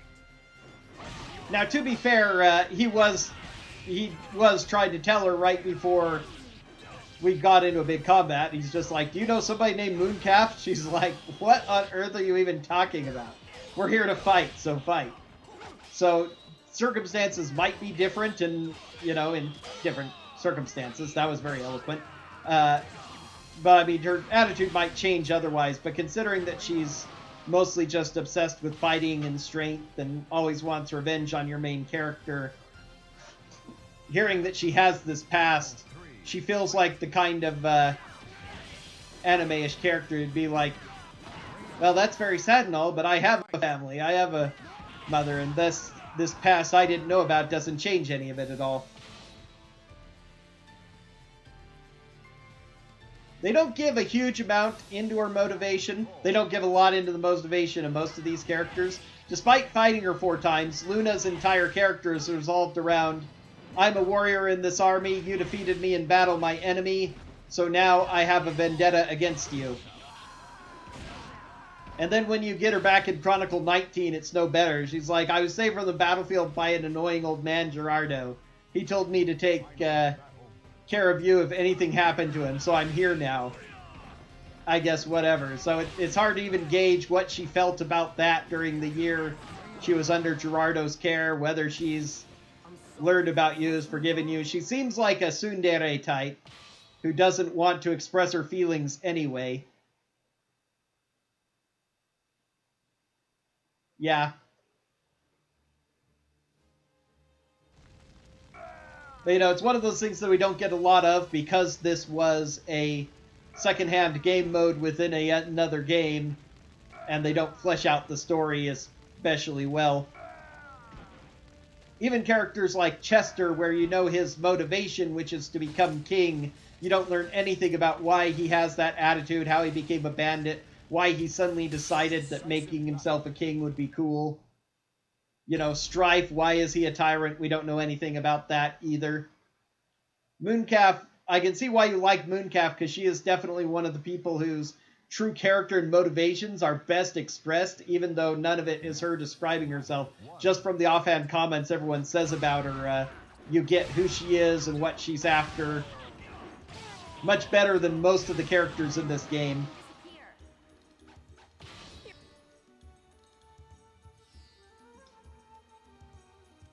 Based on the little scene you get of Luna in the ending, it's seems to be one of those cases of the of a rival enemy who you wanted to defeat so much that eventually you end up developing feelings for. But that's never really expressed. That's just the implication that we could possibly make from the fact that she joins you in Chronicle 19 as an ally, and then, you know, again, is seen apparently looking for your character in the epilogue, we assume, just from motion. None of that is expressed.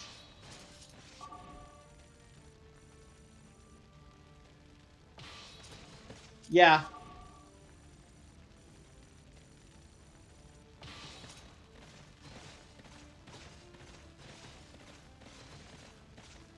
It's obvious that Strife is a tyrant and everything, and they make that clear in some of the things, but we never see really, except for occasional talks from him where he sounds condescending, we never get an idea of just how tyrannical and evil he is.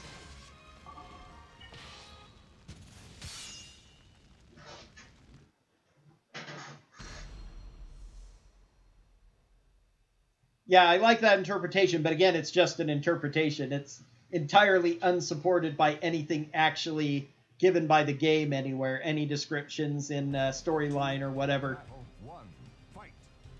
So perhaps that was what they were implying, in which case, good on me, but I don't have confirmation anywhere.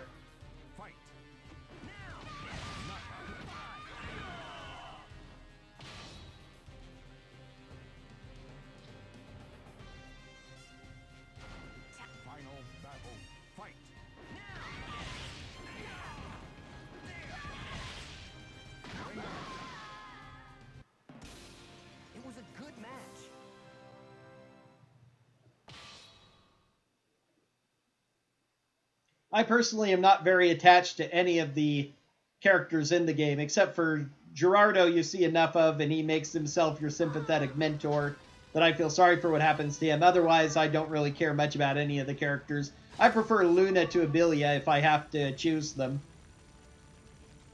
Never liked the lawful stupid characters. My country, right or wrong? Yeah.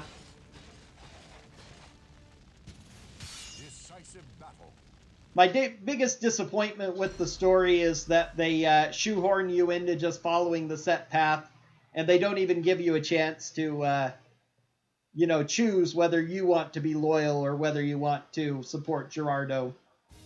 They force you to fight on the side of the rebels, kill him, and all of a sudden you have an epiphany afterwards. It's definitely the weakest part of this story as far as I'm concerned. And again, you know, it's not like it's a true RPG masterpiece, but there are definitely elements within the story that are cool and that I like, but that part of it is the weakest part. Listen, I just can't afford Exactly, yeah, that's kind of the problem. Although the main character isn't as bad, and you have doubts the entire time, while Abelia apparently doesn't. Oh, we're gonna go slaughter the rebels, who cares? They're rebelling against Grandal, they deserve to die. And you're like, do they really? But I gotta follow orders.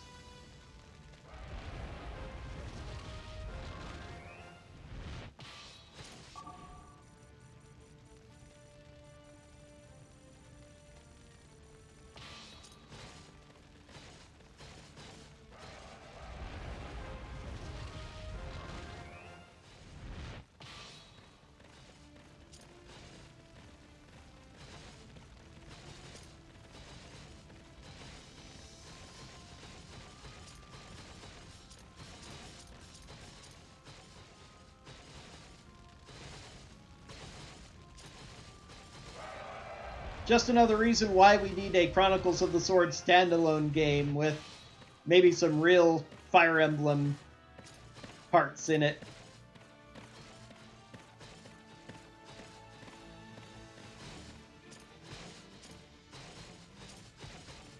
Building relationship and trust with your various soldiers and choosing your path in the war.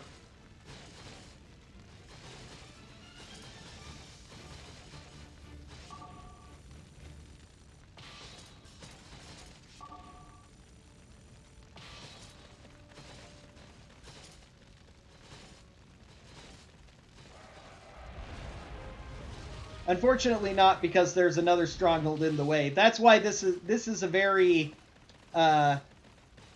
what's the word I'm looking for? It's a very awkward Chronicle because of the fact that the two Soulcalibur characters are beyond, you know, you have two strongholds separated from their strongholds, so there's no direct path that doesn't involve taking multiple strongholds in multiple places. It's very unoptimized, yeah. Yeah, exactly. I mean, if it mattered that much to me, you know, if it really bothered me all that much, I wouldn't be playing the game, of course.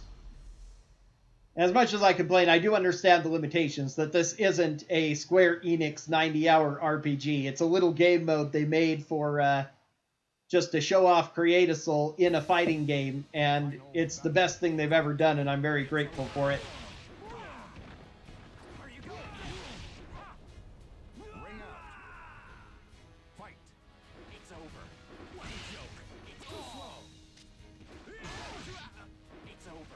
Come on!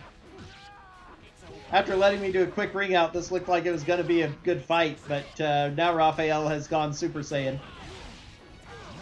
Okay, there we go. Yep, exactly. Still trying to find a real optimization for this map, but it's very hard because of the fact that the Soulcalibur characters are in such an awkward position, spread out, and we can start close to them, but then once we do, we have to take down at least one stronghold even in order to rejoin the main force, which they do on the right, and on the left they can't even do that much.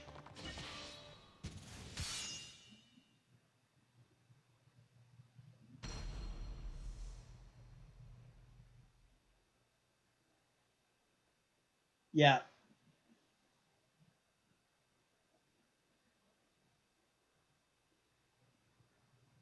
Two, final battle, fight!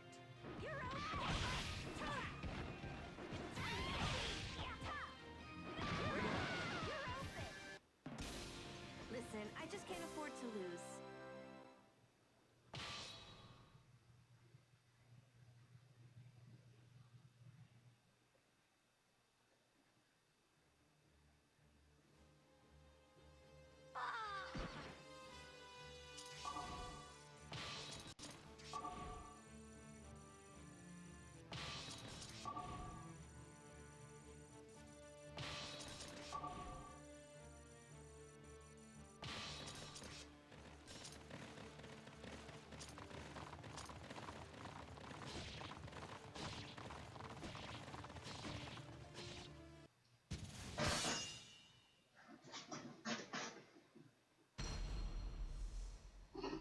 Yeah.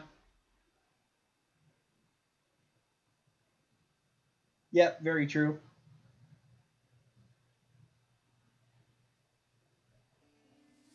Battle 1. Fight.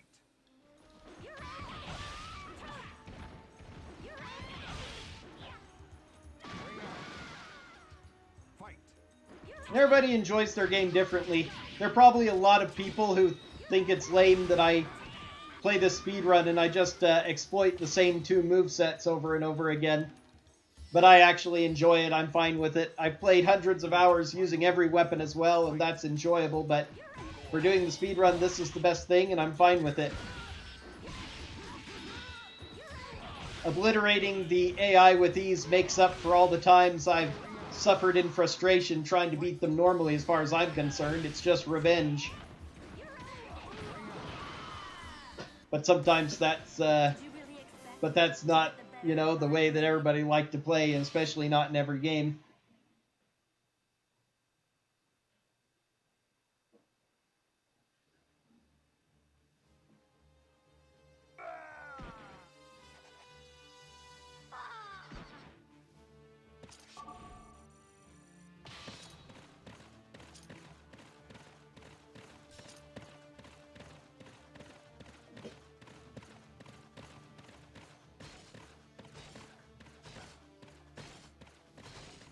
Yeah, that's very true, too. I know that feeling.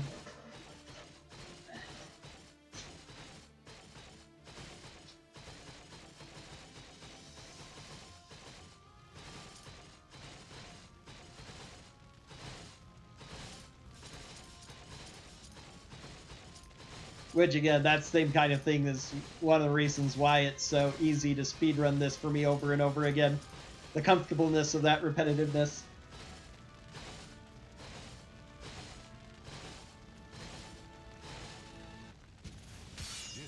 Okay, Aurelia. Despite how messy I made that, this is a decent time. I'm pretty shocked. Well, I have the cutscene to get through, so I'm probably still going to lose a little bit of time.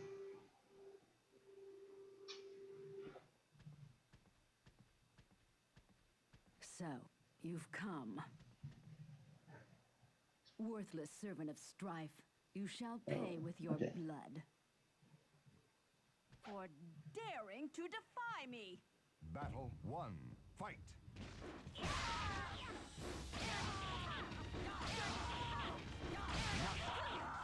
Hurry up and disappear. Do you see now? You never stood a chance. So this will still be a little bit better than my PB.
Yeah, they'll definitely be done first, so...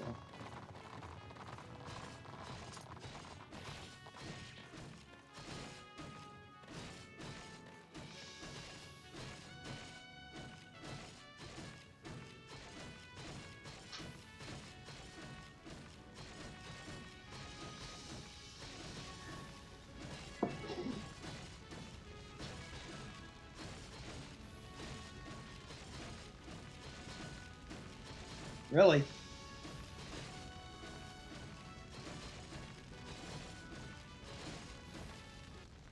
Decisive battle.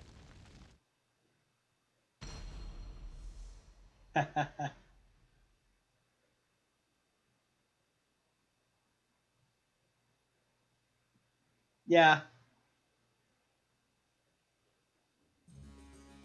Battle 1. Fight.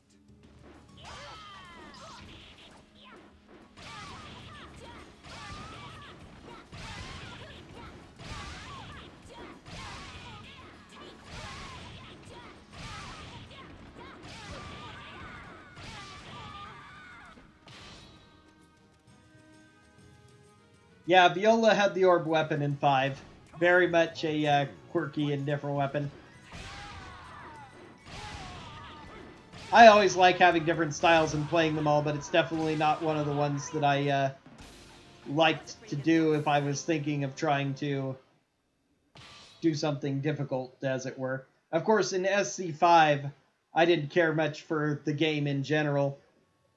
Played through the story, used some of the custom things to make a bunch of cool custom characters based on what I wanted to do, and then I was done with it.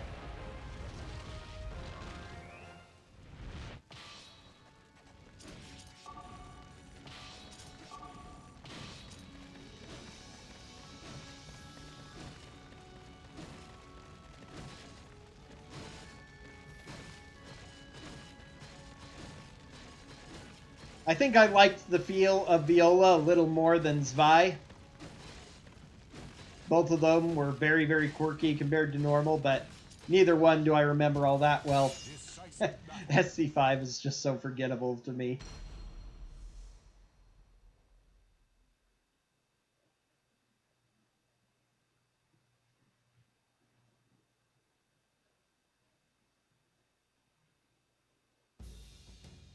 Battle 1. Fight. You're open! You're open! It's time to go! Listen, I just can't afford to lose.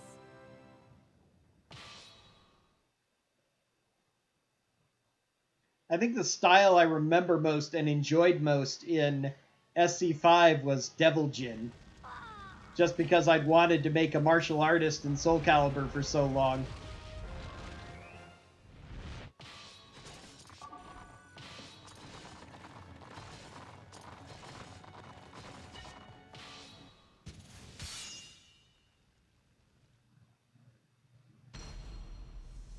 I hardly even remember that. The ending was at least upbeat.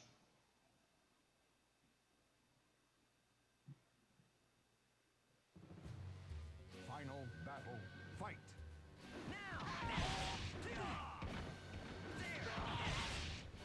Ring out. Fight.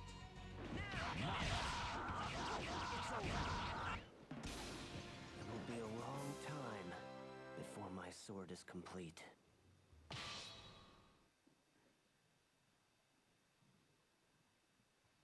But yeah, I definitely don't remember any music during the ending before the credits sequence. I wonder if that was an intended track that wasn't programmed properly.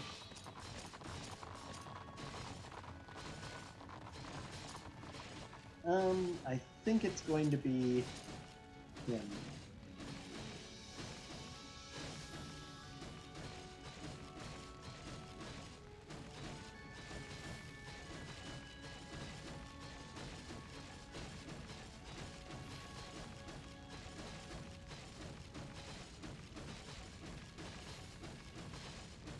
That sounds crazy.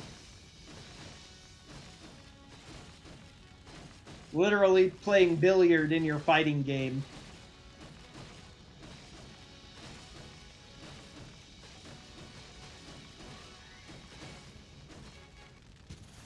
Decisive battle.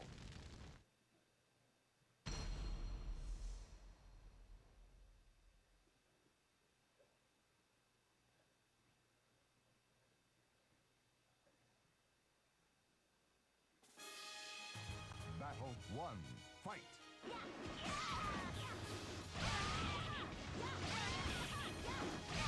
Ring out. Hurry up and disappear!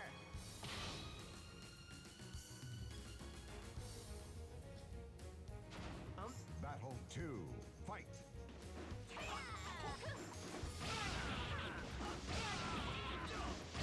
Hurry up and disappear! That sounds worse than Snulf, if I'm perfectly honest.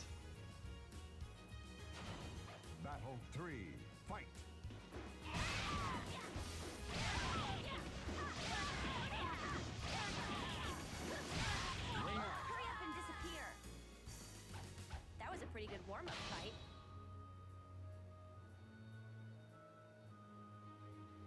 All right. Battle 4. Fight.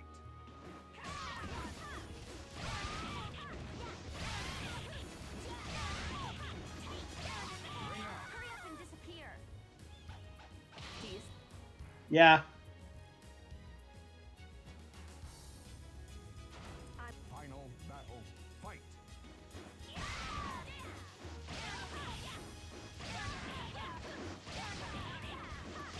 Hurry up and disappear. There definitely is crossing a line in ways when you get too creative with stuff.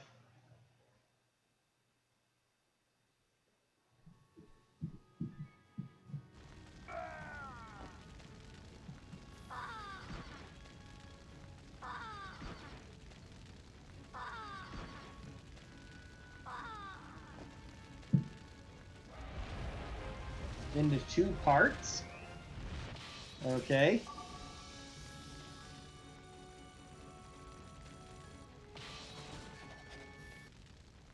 Decisive battle.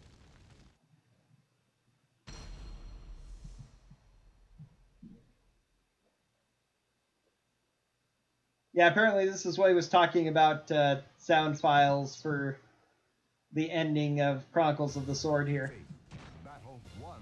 Fight. That had music along with the narration.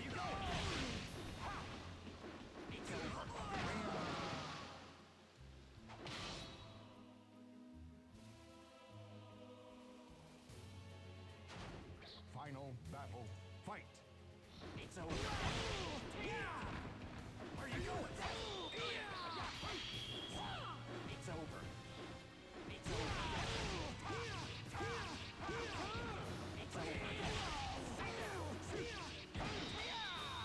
It's all I said. It's over. It looks like I'm the winner.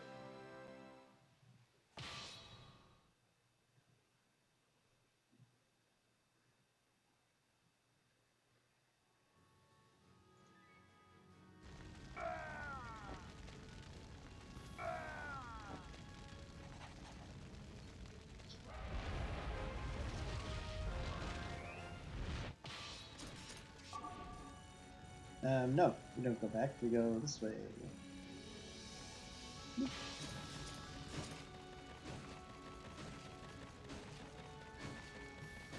I'll have to take a listen myself later on.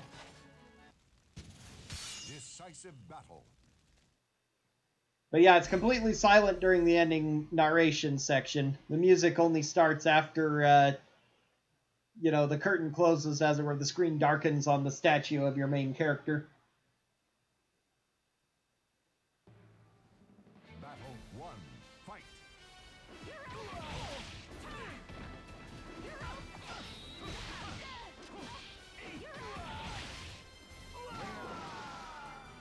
Fight. You're open. My. It can't. Kilik's a hero today, too.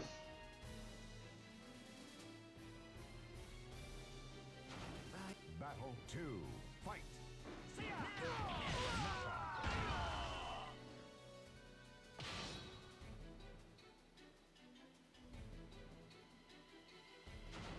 Final battle. Fight.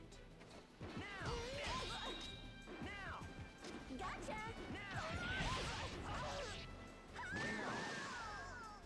Fight.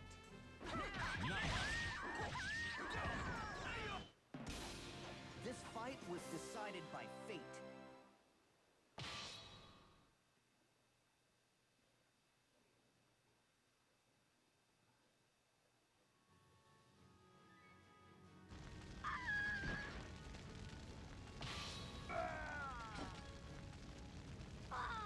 But she's gonna respawn closer to my main stronghold anyway.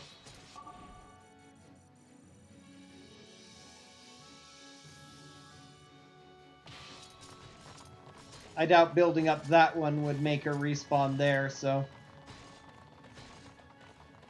Though it might. If I arrive here before she respawns, which is possible since this is the cavalry, I'll go ahead and build it up just to see. Might as well, I'm already minutes and minutes behind on this one.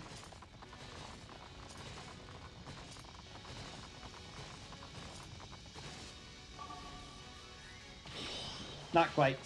Too bad.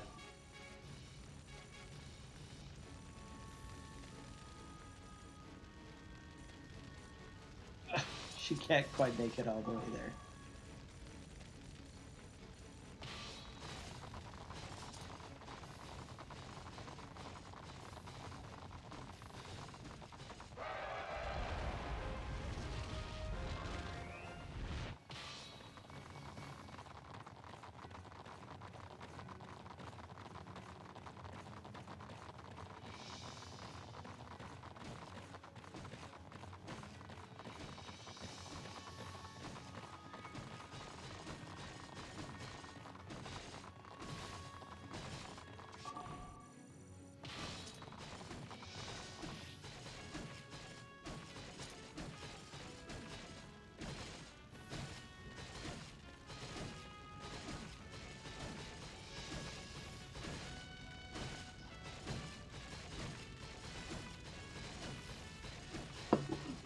Stronghold warping is another thing that I'm not entirely 100% about because I've had some weird things happen sometimes.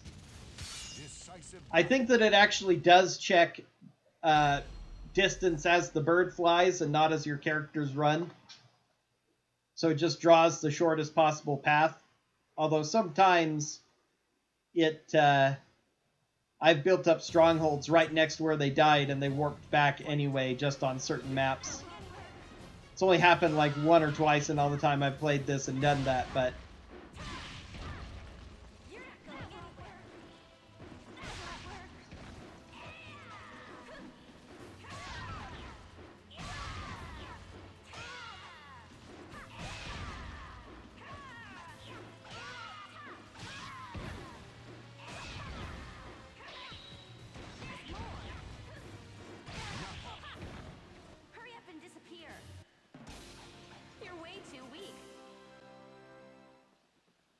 It's like 99% reliable, but I can't quite remember the circumstances of why it didn't, but I would have sworn that it should have, that I did build up the stronghold and it should have been there or something.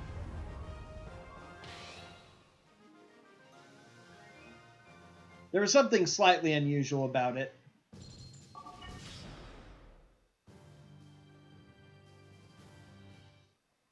Like, I think it was a stronghold I took after they died, and it was slightly closer.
Now this feels kind of dumb, but I think it straddles the line between what I want to accomplish, keeping safety and efficiency.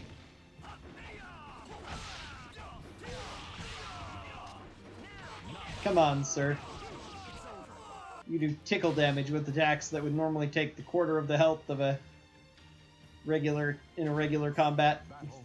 The stats of these rebels are so awful. I honestly think their stats are lower than that of the first level generics you fight in the first couple of missions in the tutorial. Final battle, fight.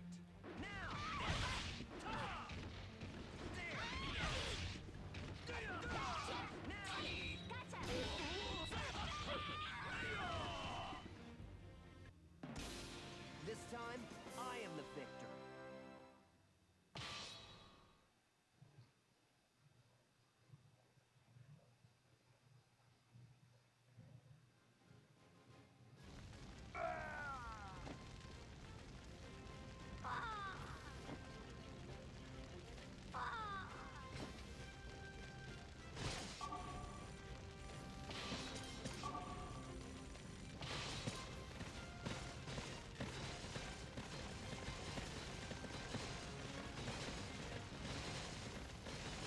Yeah, it's something weird. Decisive battle. Chronicle 18. Oh, I forgot to do that split.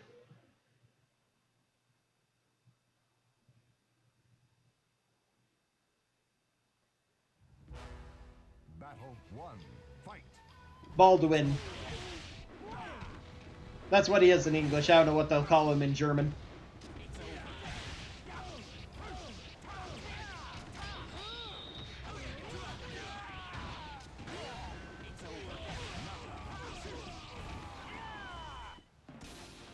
See that?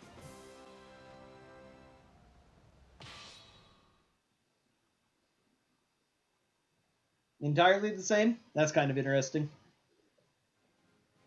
Like, since they are semi-fantasy-ish Western European names, I figure they would be mostly the same, but especially any of the Japanese ones would likely be translated exactly the same, but I thought there might be some interesting way to accent it in German or something for some of them.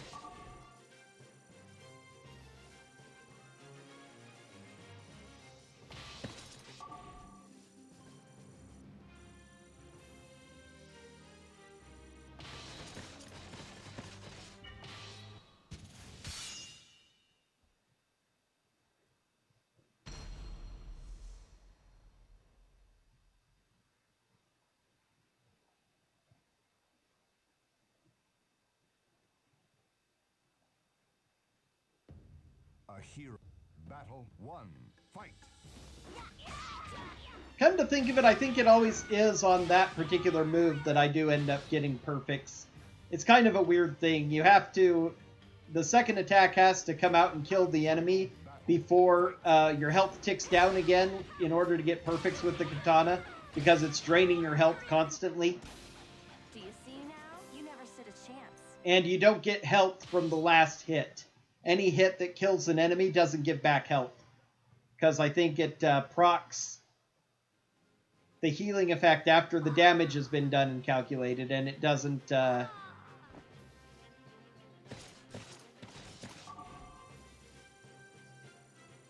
as soon as a battle is over, status bars, health bars freeze.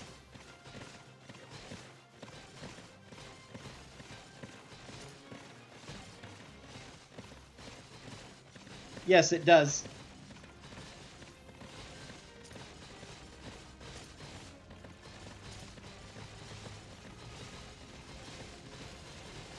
Right.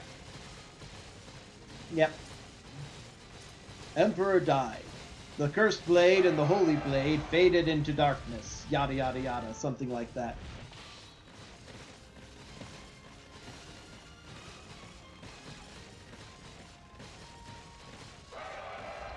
But I don't remember any music being there until after the cutscene ends and then the credits roll and it goes with the triumphant trumpets. Dun dun dun dun dun. And they are going that way again this time. Let's see if I survive this time. This is not working consistently anymore. Some sort of weird changes. All because I'm trying to get rid of one in efficiency. This is so weird.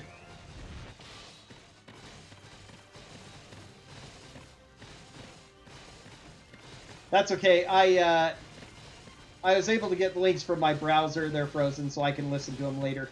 But they're up and ready to go, so you don't need to worry about it.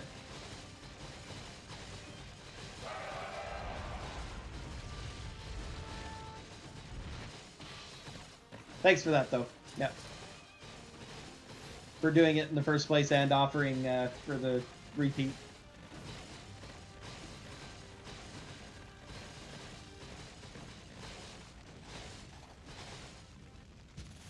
Decisive battle. Oh, darn. I forgot something, distracted as I was by stuff. I needed to pull my main character back. Okay, Taki, be kind. Battle 1. Fight.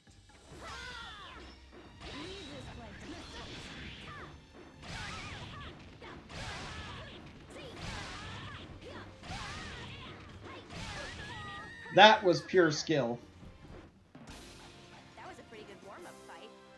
That I fully outsmarted her on. Usually, because the glue pulls her in close, and I was thinking about that this time, she attacks immediately, I blocked it, went to do her ground slam, so I jumped over it, and then was able to finally get on her.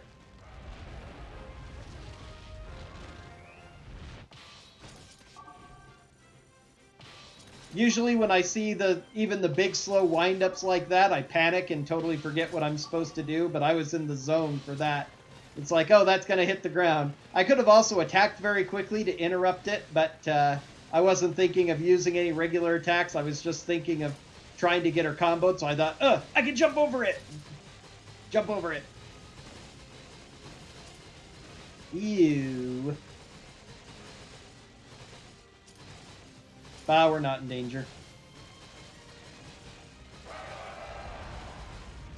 That's why I went ahead and arranged it, though, so I fought both those guys, because it does make this very safe, since I'm fighting...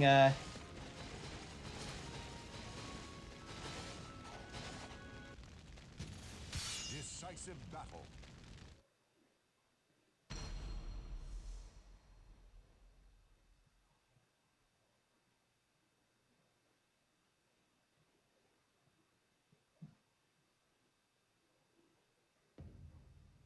Battle 1.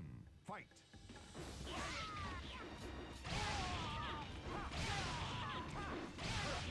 Hurry up and disappear. That was a pretty good warm-up fight. This split would actually be a very nice gold, I think, if... or at least... Well, my PB is a minute later, so maybe it wouldn't have been a gold, but it would have been a really good time if I hadn't forgotten to split the last one. Because I lost another, minute on Chronicle 13 because of that death to Kilik.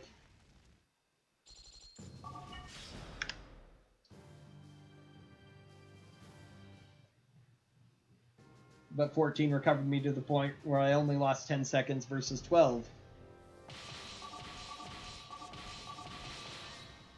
Alright, everybody at 5, 5, 5, 5.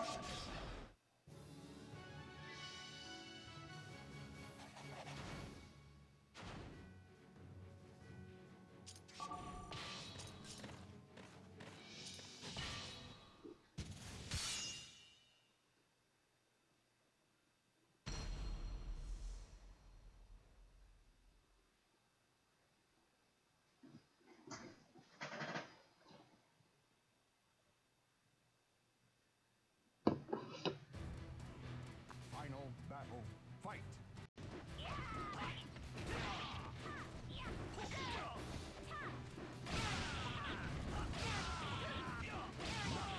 Hurry up and disappear.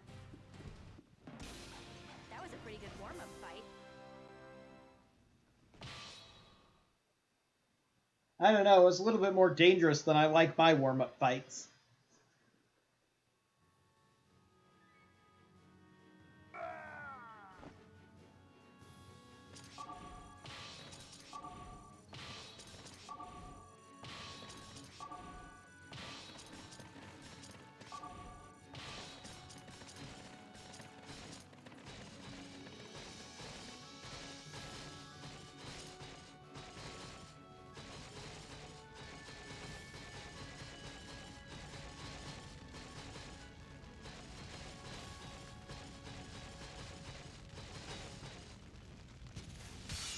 Decisive battle.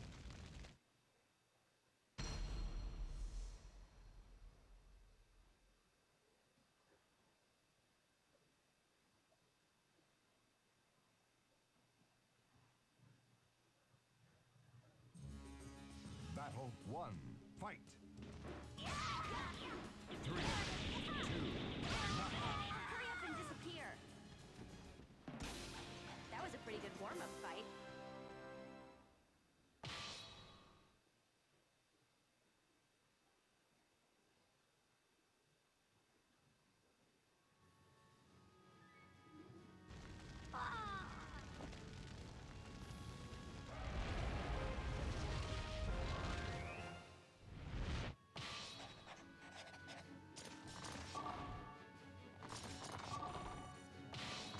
I prepped and then I messed up.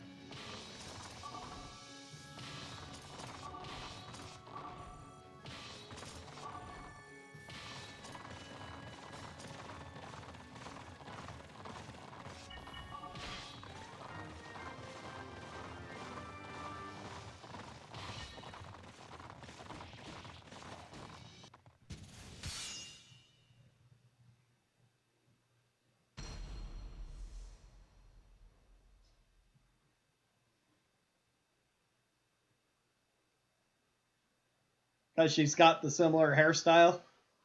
That's actually the default hairstyle for the default dancer class. I didn't bother to change it this time to one of the ones that I usually like. But, we'll go with these curls. I was kind of thinking of making another tactics character style who could use that particular hairstyle, but I thought, I'll just go with it. I'm in a hurry. Take good care of yourself.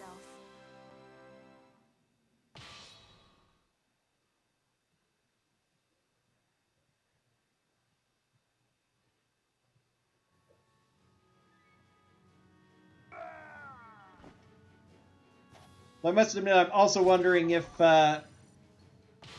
what's causing a bit here is the play on words of Abelia Dancer. Because there's that too.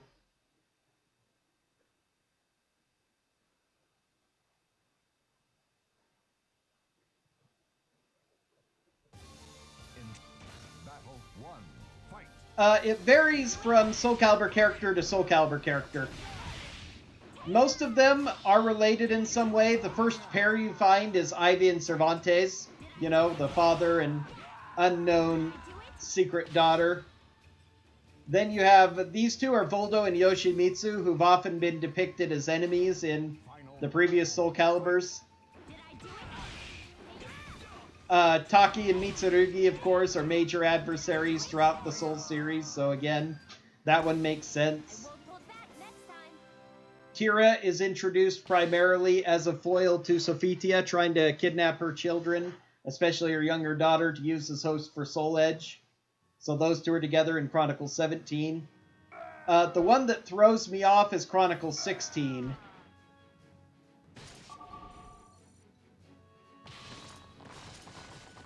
Because that one has 3. Because in Chronicle 13 you have 3, and they're Kilik, Xianghua, and Maxi, so you're fine. Those 3 have been together since the first Soulcalibur, and, you know, reunite at various points in ending cutscenes and stuff in the other games and everything. But the trio in Chronicles 16 is Talim, Yunsung, and... Okay, that was hilarious. Not really efficient, but hilarious. Forgot who I was again for a second, but it worked out. Ring out. Fight. But Talim and Yunsung are together, which is fine because their storyline says that they meet up and travel together, and they're in each other's endings. At least one of Yunsung's endings. Yunsung is in Talim's. One of Yunsung's has Sungmina instead, but the other one's with her.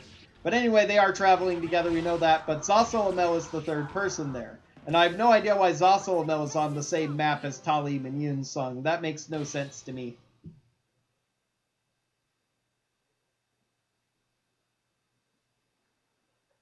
The only connection is that he is the saint, and Talim is the other saint for their classes. But it's not like they kept that consistency up anywhere else except for with the pirates in Chronicle 5.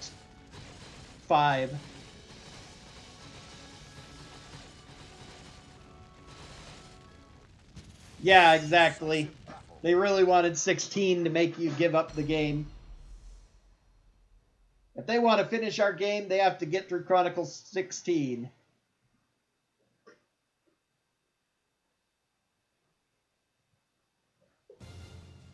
Battle 1. Fight.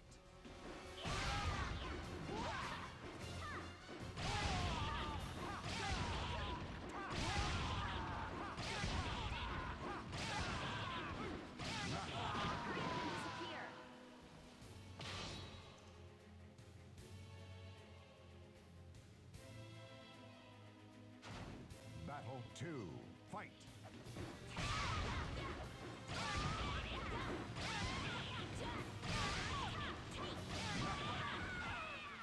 Hurry up and disappear. That was a pretty good warm-up fight.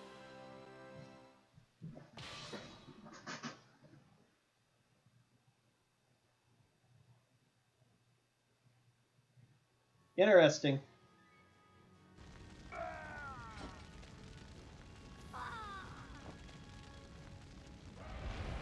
Well, they obviously made the English localization first and then made sure to fix all the mistakes from that one in when they ported it to Europe for the PAL version.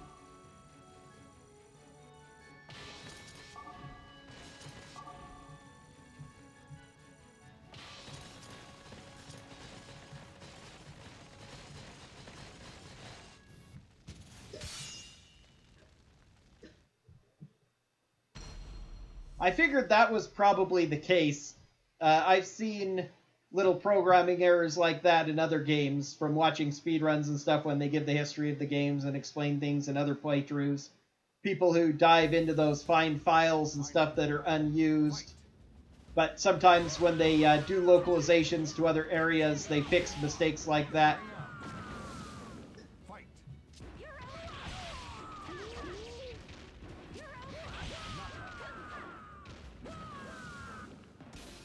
Take good care of yourself.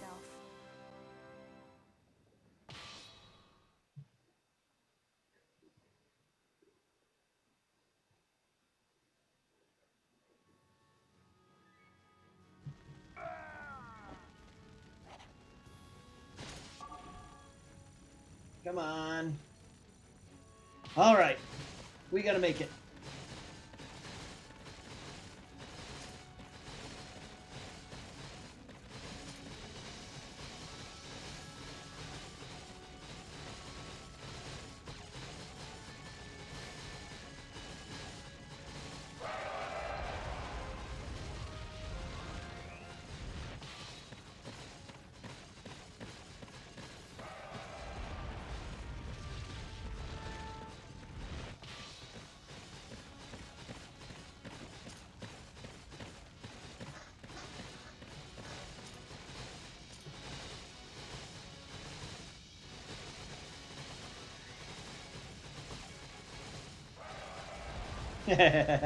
Yep.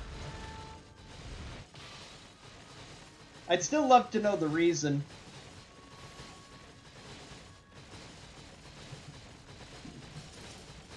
I'd still like to know the reason behind the level 3 Baldwin, though. Why they, where exactly the programming error took root there. Oh, almost forgot to equip the weapons of easy battle. Decisive battle.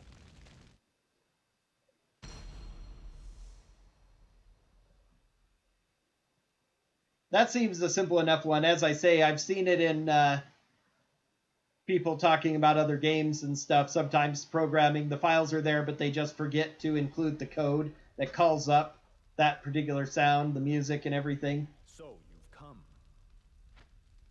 Yep, and then it vanishes. Fight.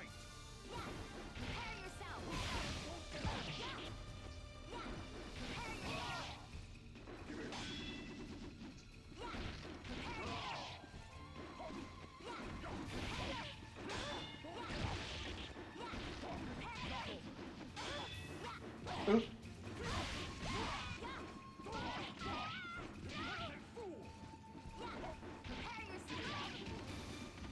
Keep that up. I like that. Keep doing that. Oh, oh. Very worried about these edges.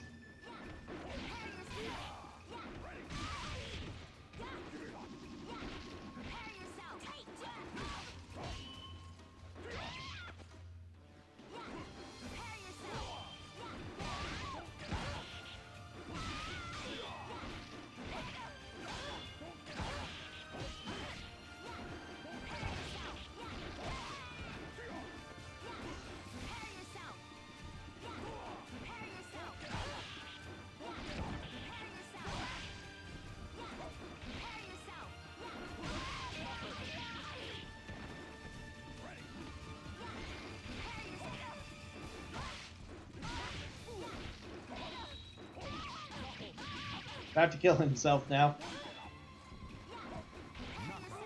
Alright, gotcha.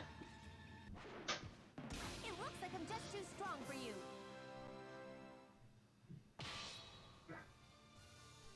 Yeah. You are strong. Should have done that for one of the Greek warriors instead of just having 3 different sword and shield styles into an axe and shield style. Controlled by others. Think for a moment. For whom do you wield your power? For what purpose? And against whom? You must learn to control that strength yourself. Otherwise, Still want a knightly sword and shield as well. you will never become a true warrior. Not really. I don't know, maybe. Depends on the attack grab, but I'm more used to the kunai now. And the kunai is fine as long as I don't let myself get hit by ring out.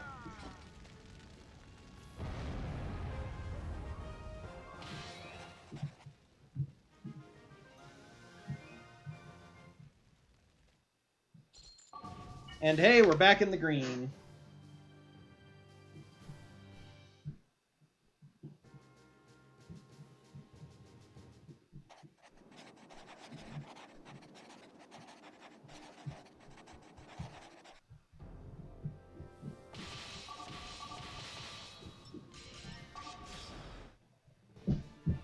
Thank you. I hope I get it.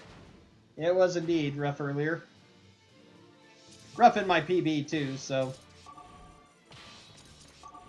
16 is just hard in general, but...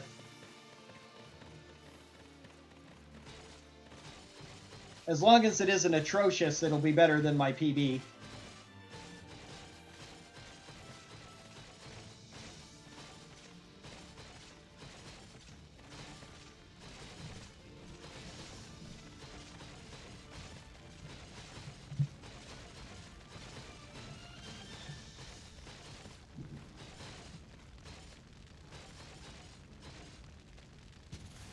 Decisive battle.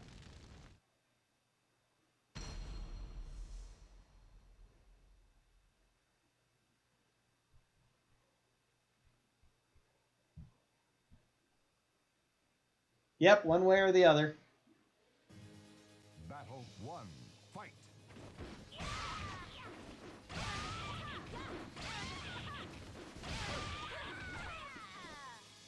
It's one of the reasons why I, golly, yeah, at that point, Battle 2. I might as well reset. Well, that was, it's not like that's a killer all on its own, though. It's going to lose me in about 2 to 3 minutes, but it's not as bad as some other things could be. 3. Fight.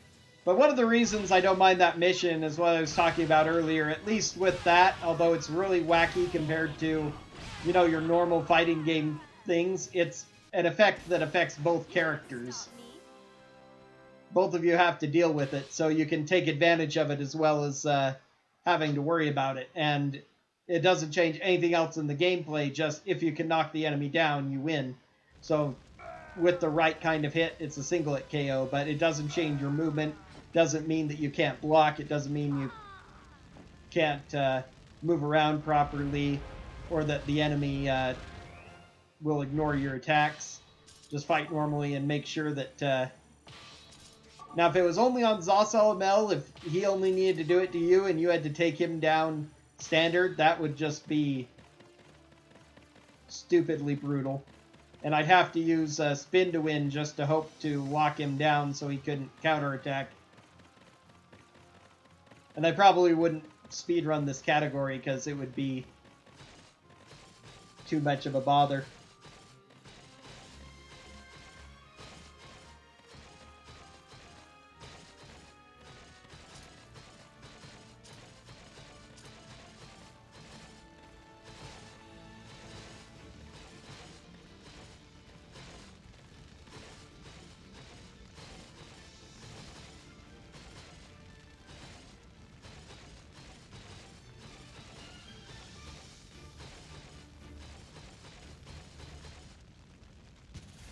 Decisive battle.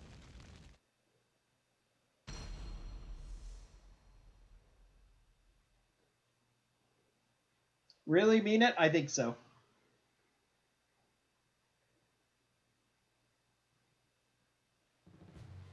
Battle 1. Fight.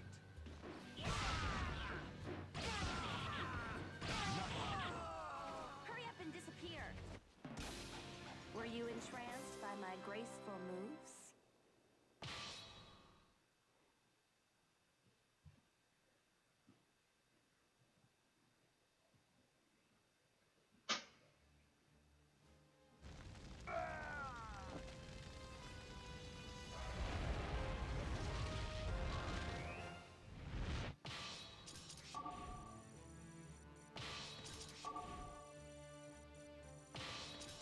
Yes, she did indeed. That's fine.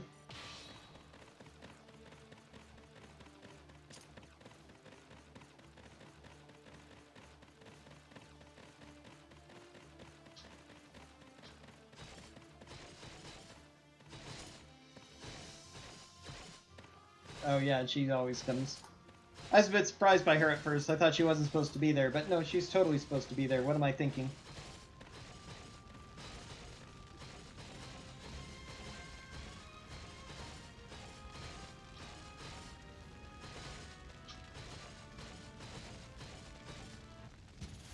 Decisive battle.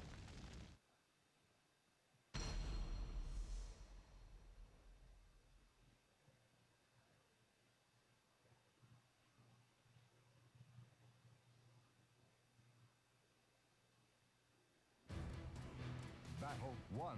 Fight.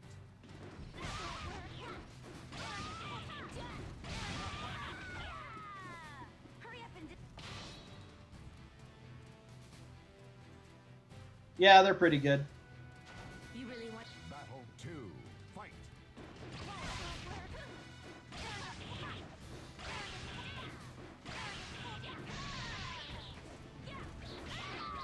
Come on.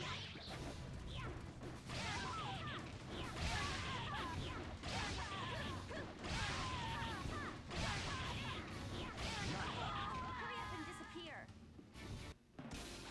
Do you see now? You never stood a chance. That was one of the Nunchaka's more interesting movesets.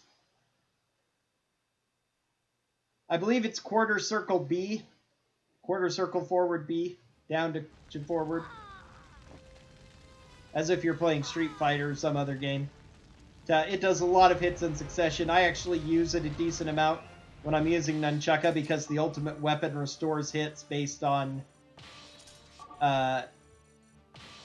restores health based on the number of times you attack, so since that counts as like 10 attacks, it restores a lot of health too.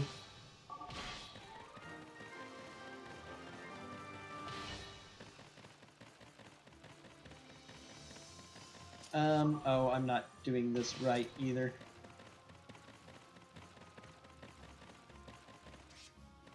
Which is whatever.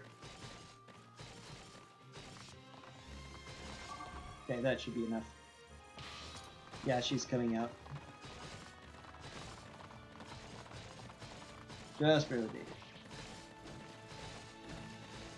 beat it. Yeah. For all of the expansion character creation parts when they add all that content patch, right?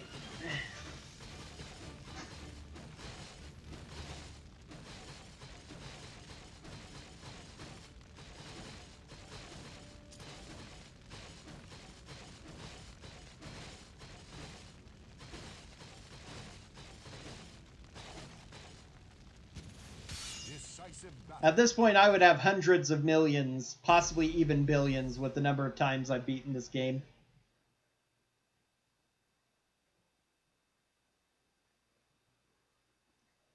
Because you rack up about 1.5 million on a standard speed run.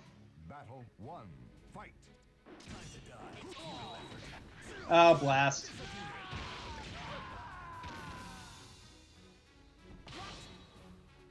Faked me out again. I was trying to go defensive instead of offensive like I should have. You really wanted... Final battle. Fight.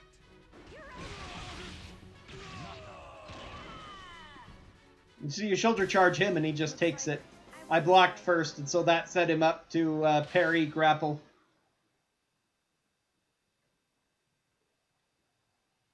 That's what happened last week as well. Well, except that he did the same thing that he did a guard impact, but I didn't hesitate last week. He just did it on its own. But because that happened, it's got me subconsciously off on the Zasalamel fight. Now he'll recover here. Probably. I'm going to battle these two for safety. I'll lose a lot more time if they take the Stronghold and I don't regenerate here. I regenerate back at my main base.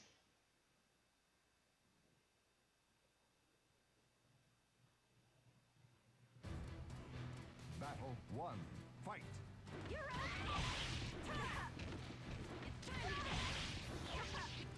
Ring out. Fight.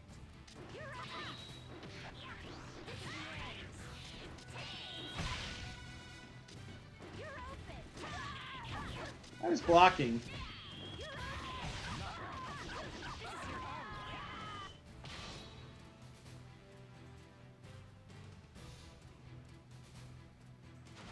Final battle. Fight.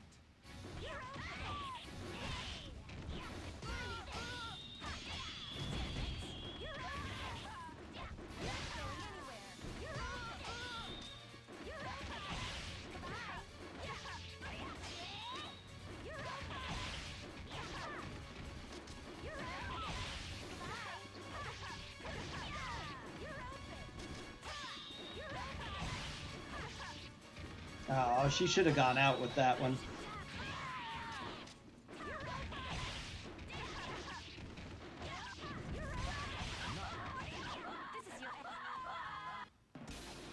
Take good care of yourself.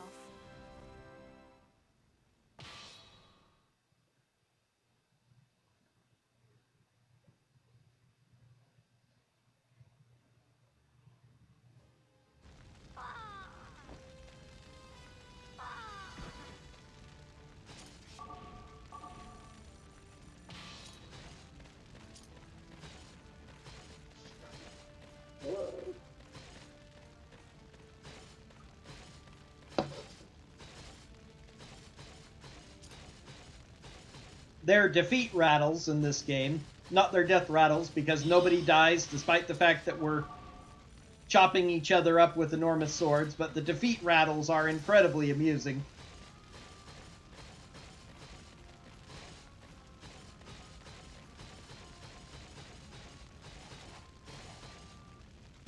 Decisive battle.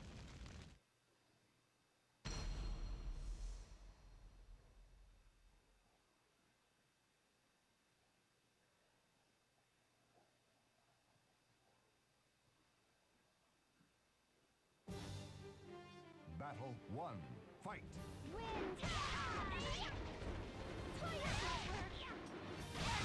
Yeah. Ring out. Saw that coming. I was hoping I would get her out, but she moved just enough so she didn't fall first. Battle 2. Fight.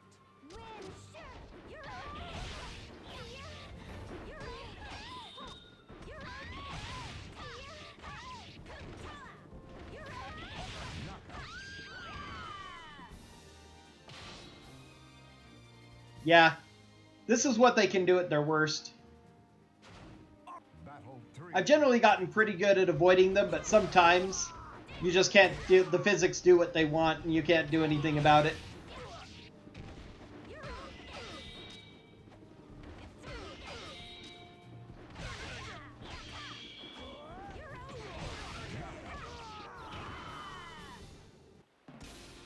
Listen, I just can't afford to lose. We're just going to go ahead and take the southern route this time. Since I've already fought these two, it isn't going to be much, if any, of a time save to take the northern route. Plus, it means that she'll regenerate closer to the front line anyway. And even though it's kind of rough fighting two people in the separate, it does mean only one load, so... At best, if things go well, I'm saving time. At worst, I'm really not losing any, even so. I mean, it's a bigger stronghold, yeah, 500 versus 300, 200 more hit points, but it's also less walking, and again, not a 25-second load.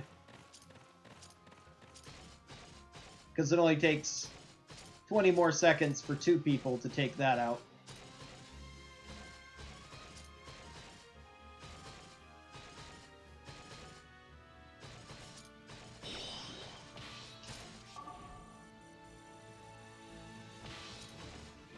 As low as those guys got me, though, I was pretty much guaranteed to die somewhere, so...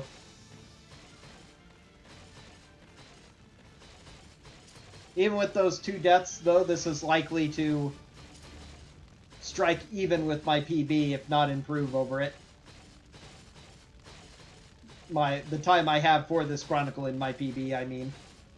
It's really funny that it's been so long since I've had a properly good 16, yeah.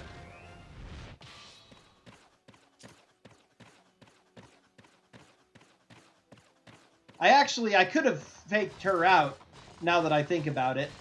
If I'd run up and attacked that stronghold with a character to force her away and then ran back, she probably would have stayed there. Should have tried that.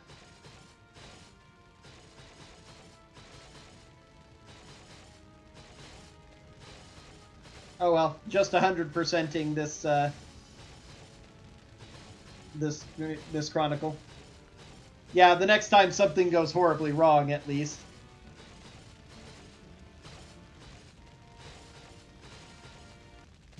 Decisive battle. Because preferably...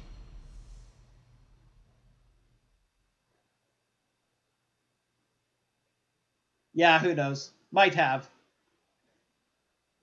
Can't remember if she was cavalry or not. If she was cavalry, she would have caught me. Otherwise, she wouldn't have.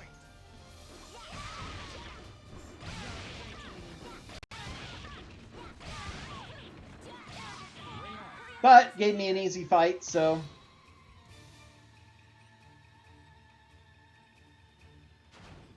Battle 2. Fight.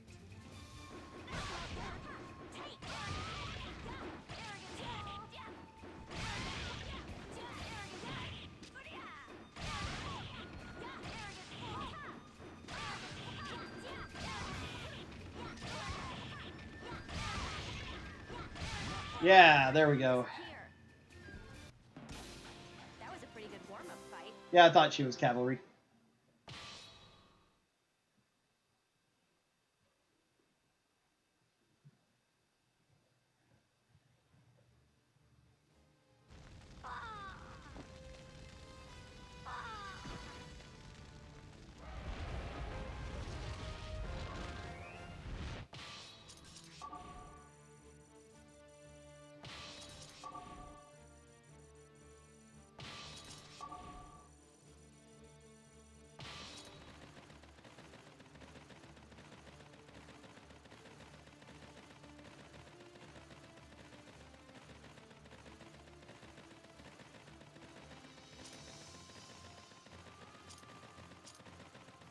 now that I've got my...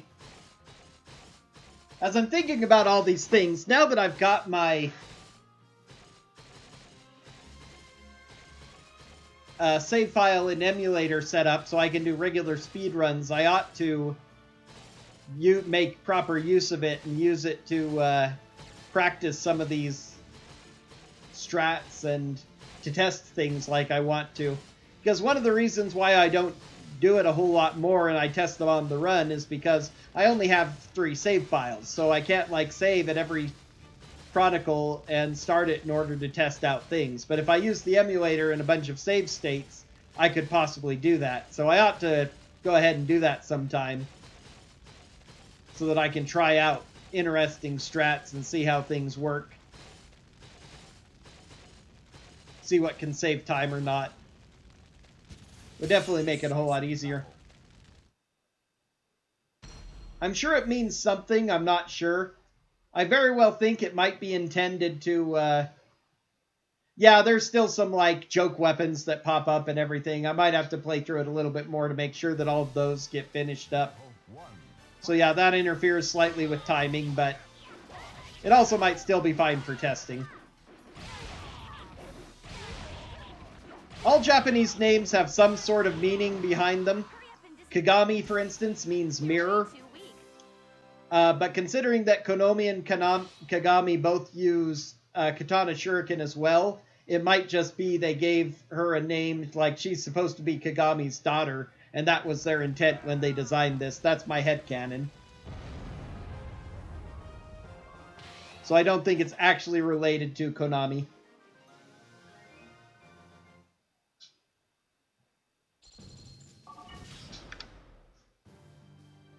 Yeah, I still didn't lose any time based on my PB, because my PB was just as bad.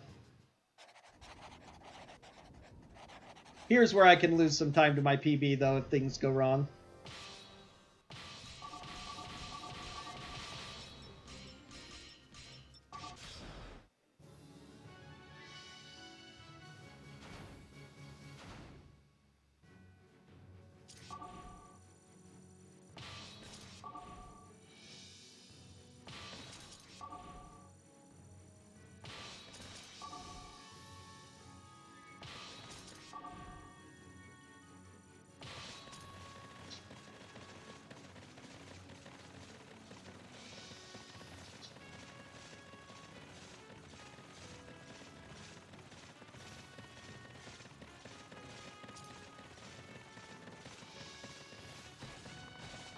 I did know that the file... I apologize for it if it bothers you. I did know the file was still slightly incomplete, that those kinds of things like the joke weapons would be unlocked from various battles.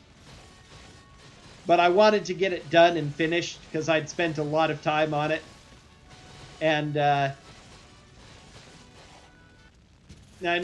once you get the last few unlocked, then you don't have to worry about it anymore.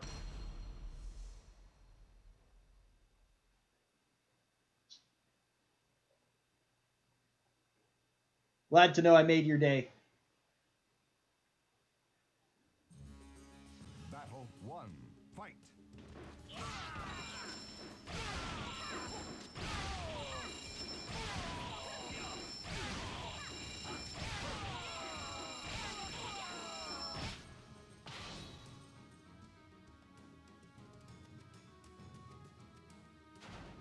Battle 2.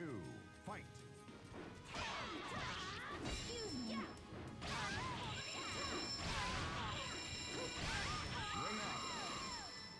Fight.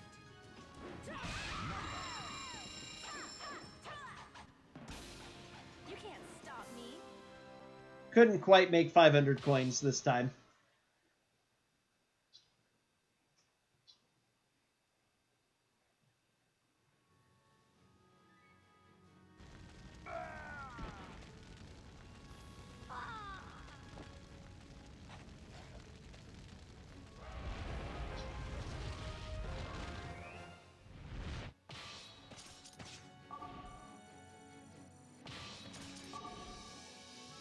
Okay, now I just have Tira and another unblockable guy who sometimes decides he's going to own the world. Didn't quite do it right. Okay. Garen hasn't fought in a while. I need to get him some EXP.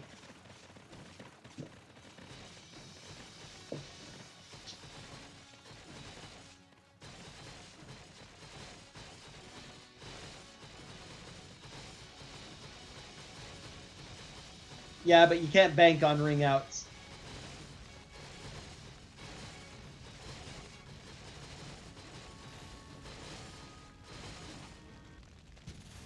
Decisive battle. Okay, Tira. Which personality are you going to give me today?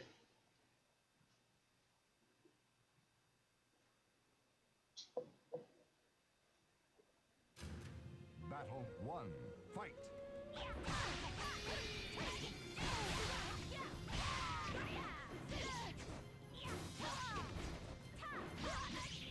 Darn it. There we go. Okay, not the worst. That was a pretty good warm-up. I lived, that's all I care about.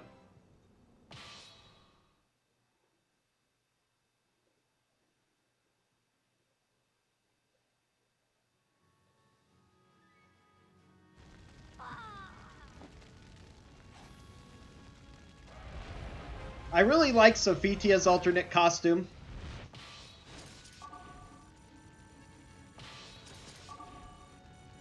The Sophitia's primary costume, the fact that they took the blue out of it, I don't like it. It makes it, to me, it makes it look like she's in semi-skimpy sleepwear. Which, you know, fan service is all well and fine, but it's pretty much the same as her previous ones, but the blue highlights made it pop.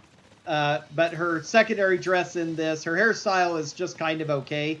I'm neutral about her hairstyle in the second outfit, but I do like the blue clothing she wears around her armor there. So I really like her secondary outfit. I like Kilik's secondary outfit, actually, quite a bit. The Chinese robe he wears. I like to laugh at Voldo, Rock, Astaroth, and Yoshimitsu, who all have amusing second things. Yeah, I know. But that's the thing. It is weird to say, and I know it sounds weird to think about, but it's just like it is. But it's the fact that Sophitia's the blue brings out something in her regular outfit. All the rest of the time, her first outfit has that blue highlight to it. Soulcalibur, Soul Edge, Soulcalibur II, Soulcalibur 6, they returned it. For some reason, they kept it largely the same, but pulled the blue from it and made it look gauzier. I don't know. Decisive battle. And on the other hand, it's not like she doesn't show skin in the second outfit. Generally less of it, but it has a sexy enough look to it, I feel, while also not being, I don't know, feels more like her than the her first outfit in this one.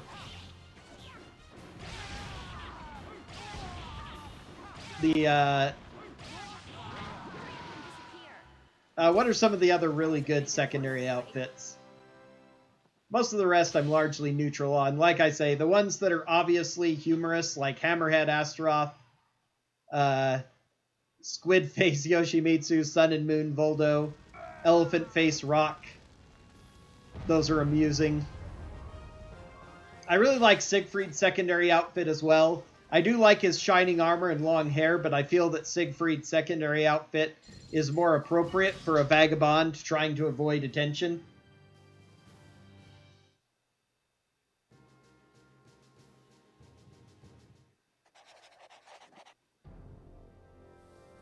Okay, we're going to play this just normal.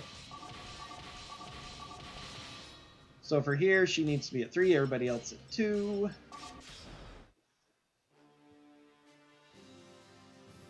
Hopefully I don't mess up.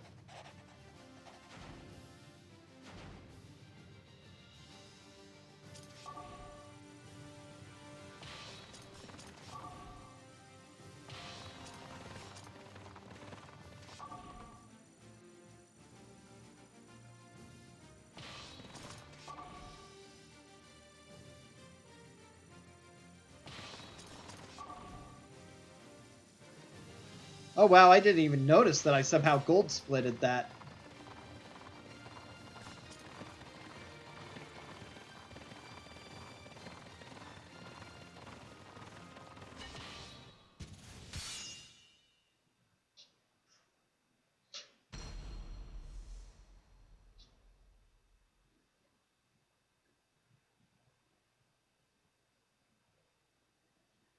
No, like I say, I plan to do that sometime, but I really want to get a good... I'm going to stick to the strats I'm comfortable with until I get a good solid PB.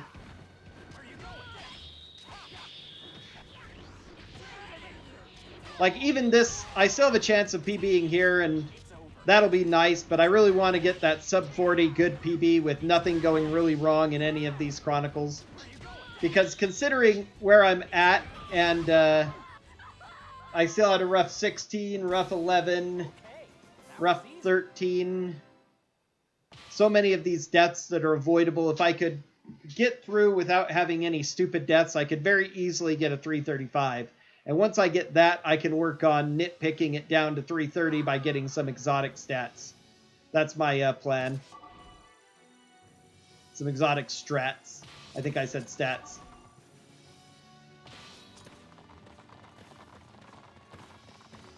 And as I say, before I try any more of those, if I want to do that, I need to sit down and start doing emulator practice runs and stuff.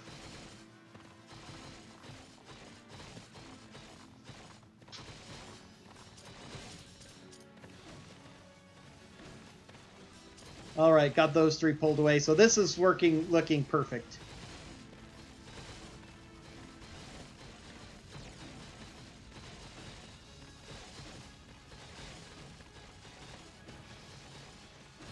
For now, for this strat, what I use my main character for is a distraction. You may notice that my main character is a cavalry, because these 3 pursue my main character, and thus they are out of action. And they're going to end up taking this stronghold. And after they take this stronghold, they're going to try and kill me and my main stronghold, which they would be able to do. However, what I'm going to do is, because of my position here, they can't come through. This is part of one of my plug techniques. I will be attacking their stronghold, but I don't want to take it. So since I'm a cavalry, I'm going to do so little damage that my main character, the rest of my party, will be able to make it all the way to the end to take out the enemy main stronghold before I take this one.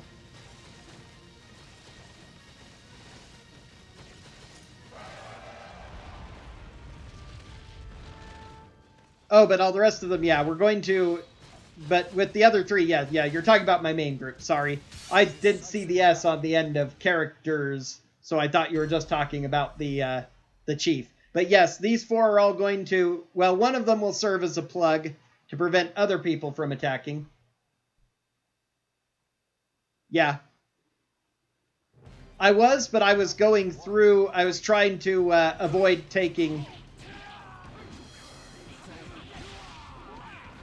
Give me a moment. Siegfried's being a pain. Okay, that was nice, but now Siegfried's more dangerous because he's going to do more damage. Okay, Siegfried decided to retire from heroship. Okay. So last time I started at the top with my main group, and I wound around in order to avoid... trying to avoid taking any strongholds, which was cute, but really silly. And I also ended up having to fight more enemies because of it.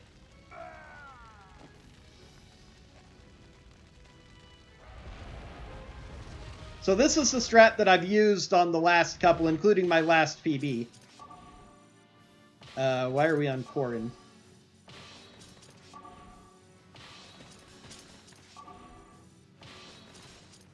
Because I was going around and looking at people. Okay, so that's fine. Alright, let's go to him. So, because I took the path around, wound down this way so that I would avoid taking any other strongholds that I didn't need to. Of course, enemies got in my way anyway, and I had to kill them. But I had her down here last time to try and distract a couple, yes. It didn't work out at all. This time, it's worked effectively. I pulled 4 people up to here, so I won't have to fight them, and now I've quartered them off while these 4 down here are going to take... Well, 3 of them are going to mostly take the main stronghold. I'm going to pull 2 away. The other one will not be attacking it because he's going to serve as a plug.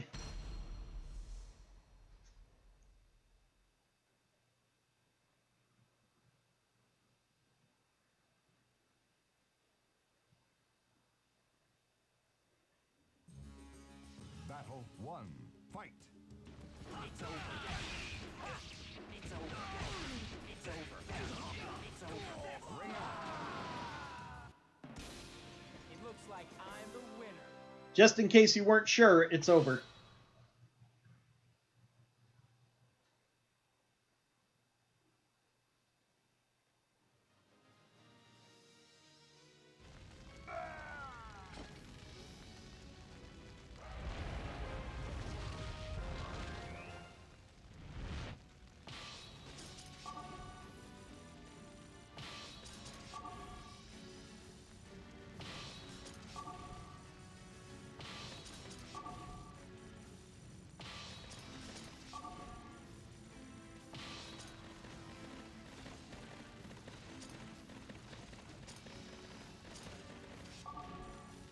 I'm losing a bit of time here, but I did stuff slightly wrong. And I distracted myself again. That's okay.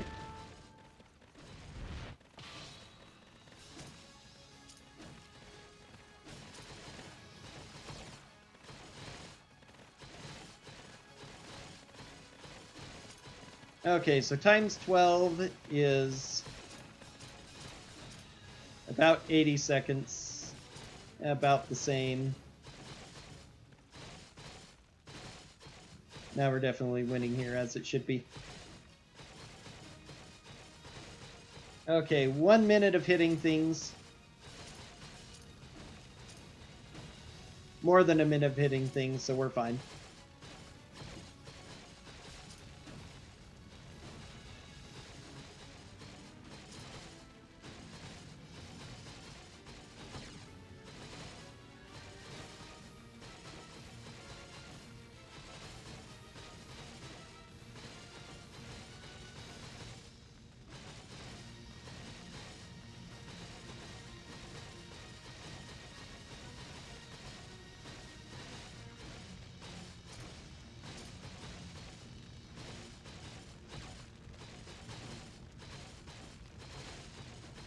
No, I need to do the one in the forefront because when I've tried doing the furthest one before, they've actually reached, my guys that I sent to the main stronghold reached it before he was able to plug up that stronghold. So you want to do the first one you send to do the plug.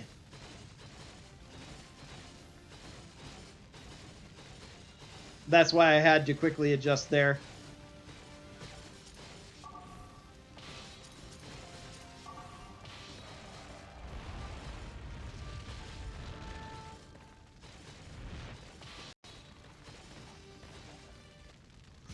Alright, let's hope that we have a not super evil Abelia.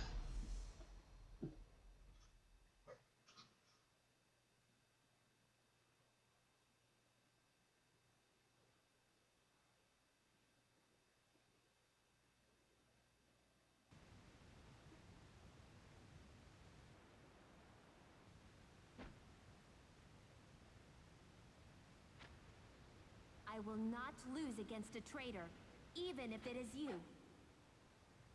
Battle 1. Fight.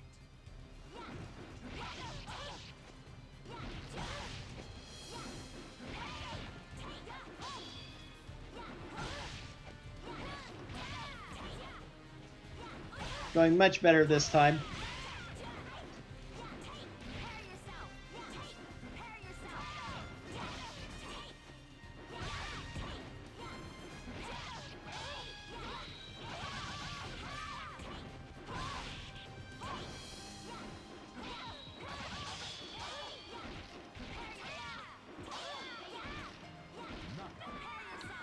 Excellent. And I'm less than half health, so I should just need to kill myself once. Or jump out once in order to end the fight. Battle 2. Fight. Come on. I almost regained enough health to not die there.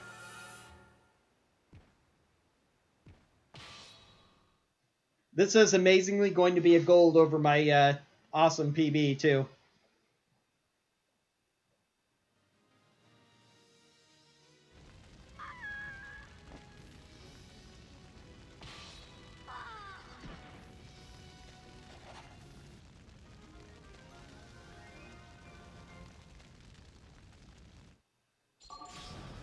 Whoops. That was pretty close to ideal. Except for accidentally trying to save at the end.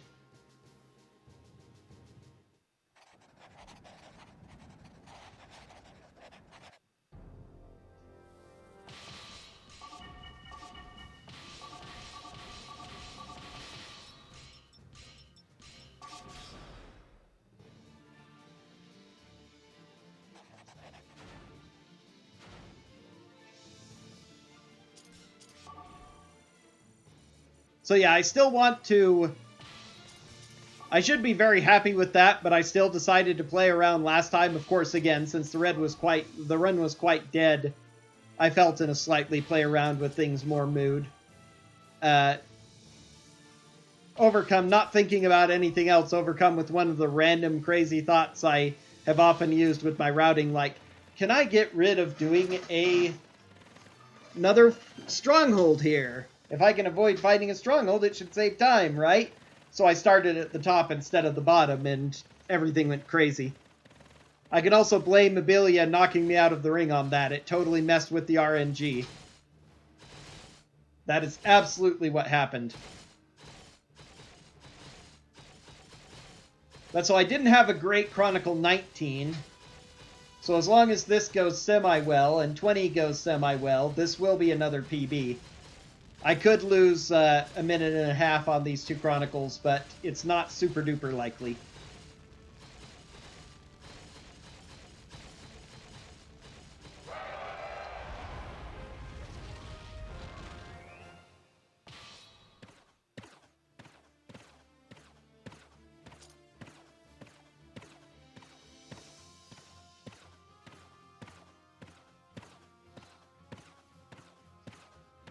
I'll talk about that when I'm done with the run, but holy cow, I can still push this so much farther.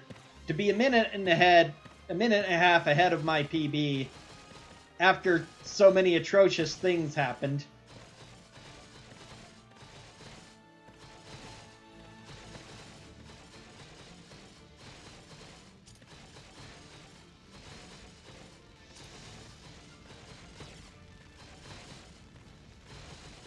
In that Chronicle, I don't think so.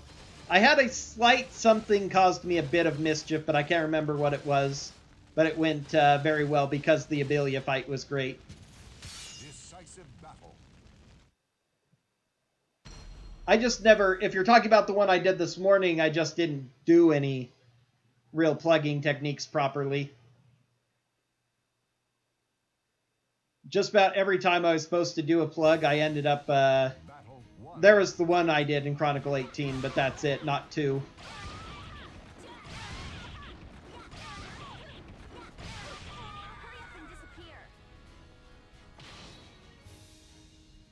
Yeah, my previous PB pace. On this Chronicle, the problem that I had was that I died to probably this guy, I think.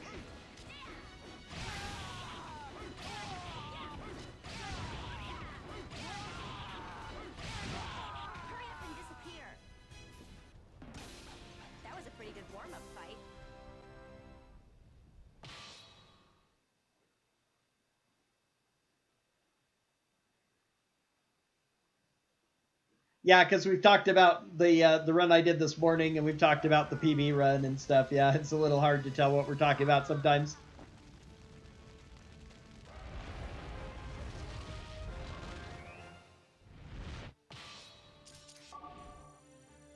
Okay, let's see.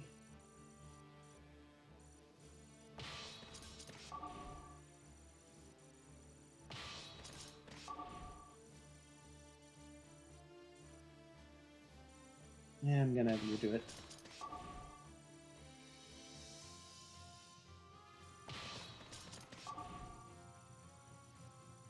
Go there for a bit.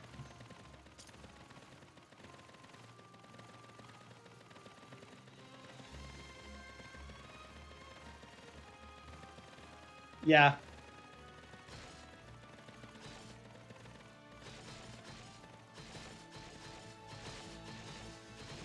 And it's the first run of this that I've recorded in like a year and a half, 2 years, something like that. So that PB did a lot of new strats and stuff I'd figured out in the time since. Nah, you're fine. Typing, even for the best people, is a imprecise art.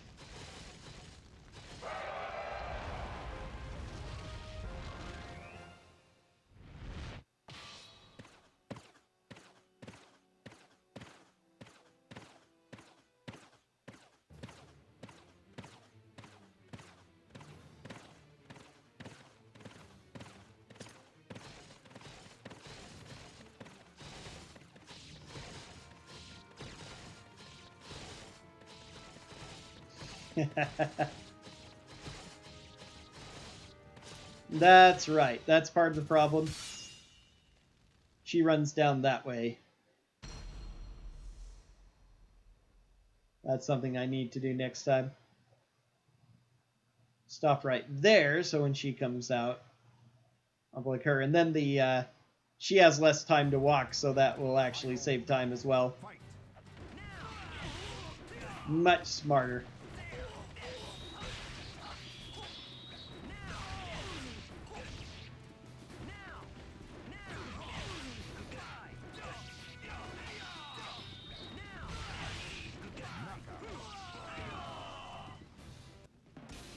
It was a good match.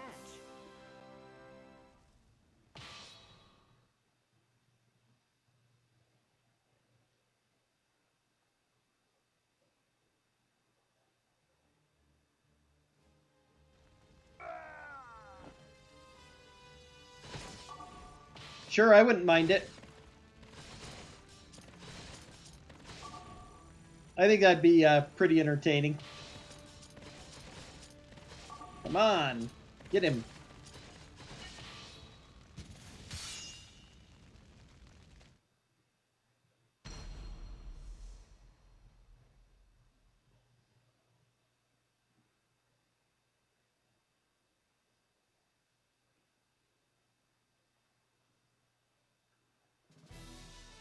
Final battle, fight!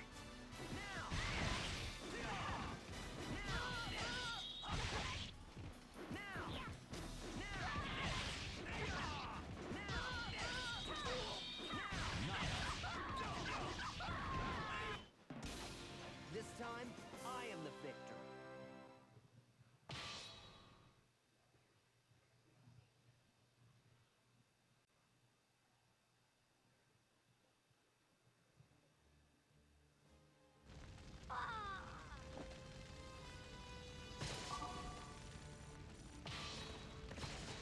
Okay, didn't get his orders canceled, which is good.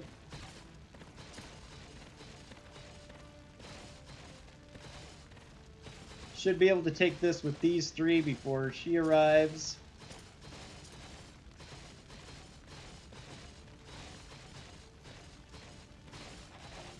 So that means I won't have to fight her, which is perfect.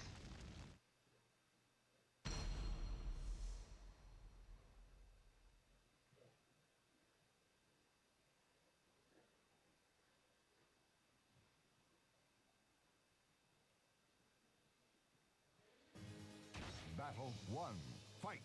It's over. Stay there. It's over. Stay there.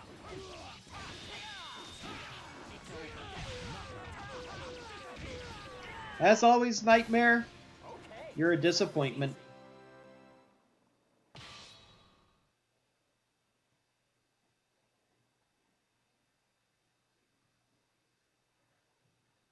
Two deaths on this character, which is so rare, and because of that, his XP is actually lagging quite a bit.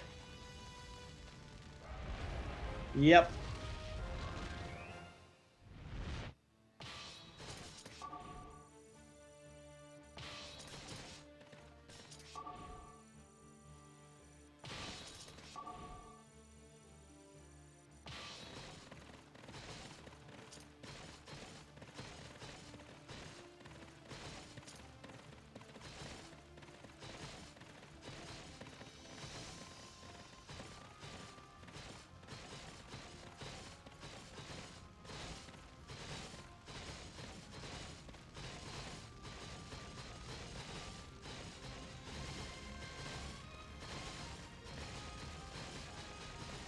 I should be able to make it. Decisive battle.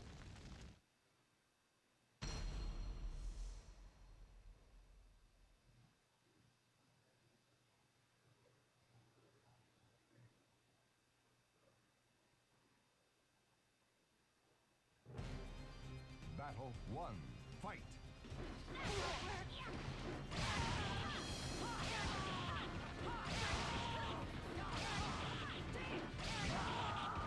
Hurry up and disappear. You can't stop me.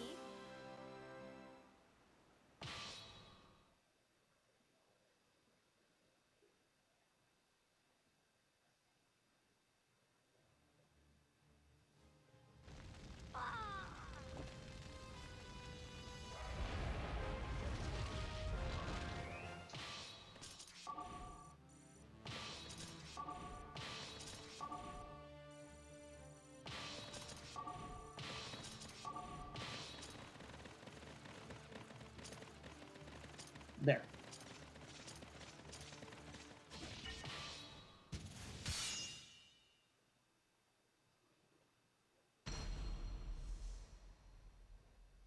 So you didn't have to do the math for it. I don't mind because I'm really fast at math. So it practically looks like the same thing to me, but I very much understand. I wouldn't be against it. Battle. Fight. To help those who aren't quick arithmeticians. Hurry up and disappear. Because that's a lot more common in video games. 1275. That one's one of the harder ones. Still takes me just a second to figure it out. But yeah, it would be a lot nicer to see the 1275 right there and know that that's how much EXP you have to go. Also, it'd be nice to tell you how much EXP you gain, because similar thing, I can calculate that if I'm quick enough to look at it. But it would be nice to see exact numbers sometimes. Yeah.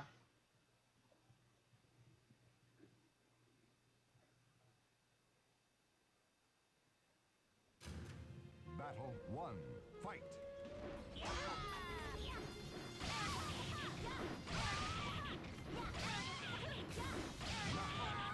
But same sort of reasoning there. They tell you how much you earn, then that would actually make it possible for me to plan experience a little better, especially in Battle. Fight.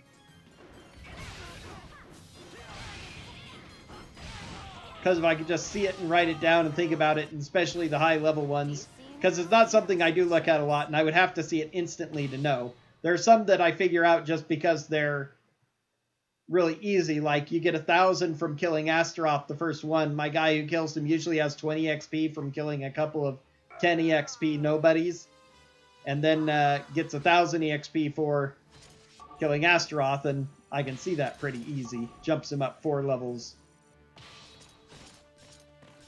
But a lot of the rest of these guys, it's too fast even for me to see and calculate, so...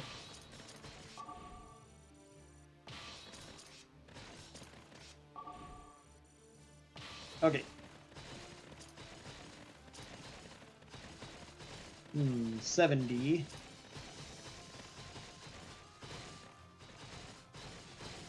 Should be much better. And in any case, he shouldn't reach me with his slow tank boots. Slow knight boots.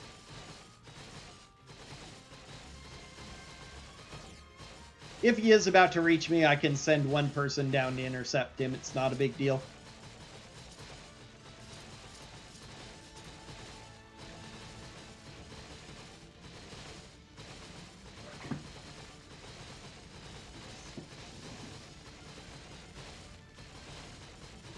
I'll leave that. Okay. Is that too far back this time?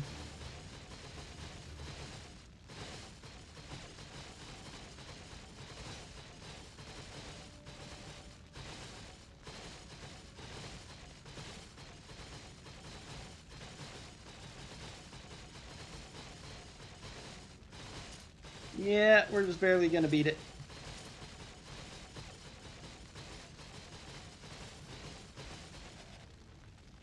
Decisive battle. So the little clumsiness I had in the middle there means this isn't going to be a gold, but it's definitely going to be better than my PB, which put me several more minutes ahead. I don't think I'm quite going to get the sub 340 here, but it's going to be close. Whoops, wrong character. Oh well. Ring out.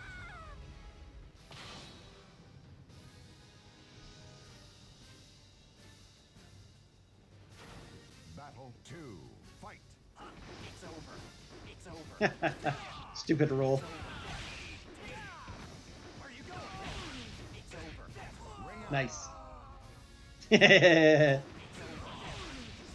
Yeah, where was Chester's So You've Come? Complete the quadfecta. Do you really expect to stand up to my sword skills?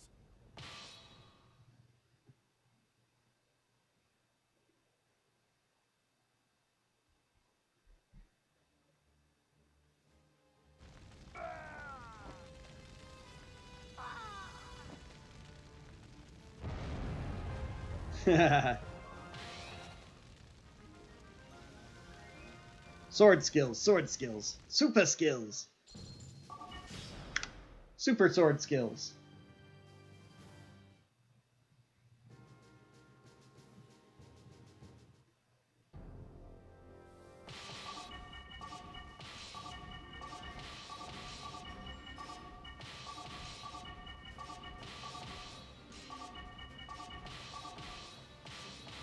I wonder.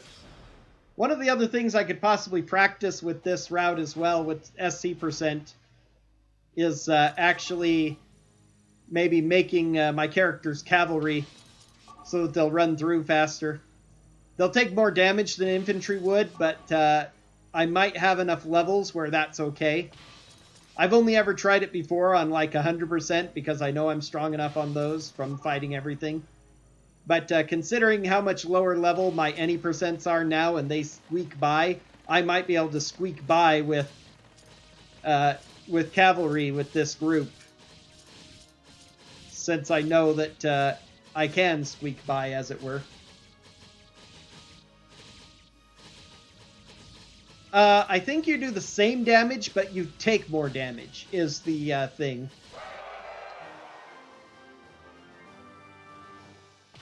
Because the ratings, as I remember them, I'd have to double check, but it's like the Knights have an S attack and a B defense. The Infantry, conversely, have a B attack and an S defense, while the Cavalry have a B attack and an A defense.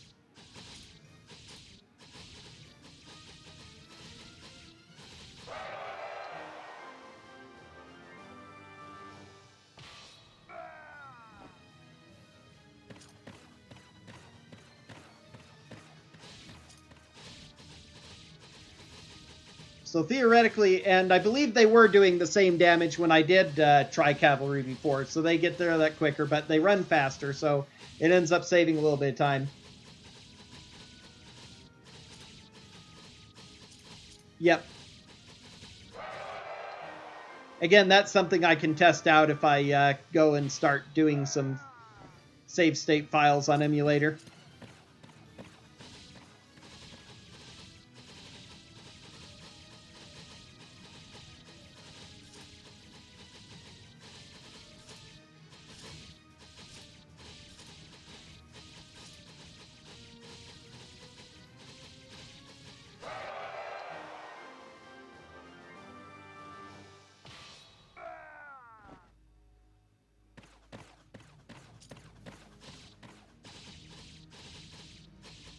The more I've done this, the more reliable this Chronicle has become, because it seems that most of the damage goes to the first three characters all the time now. We'll see if that's still consistent here. But I'm more and more commonly having two undamaged characters and the other two close to death. Well, one of them moderately damaged, and then two, including my main character, close to death, and then two untouched.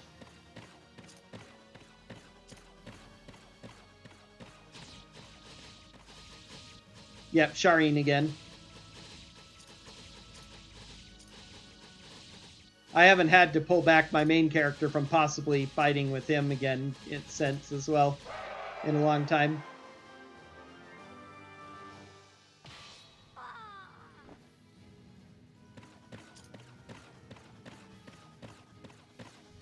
And it looks like it's going to be Garin taking the blows again. So yeah,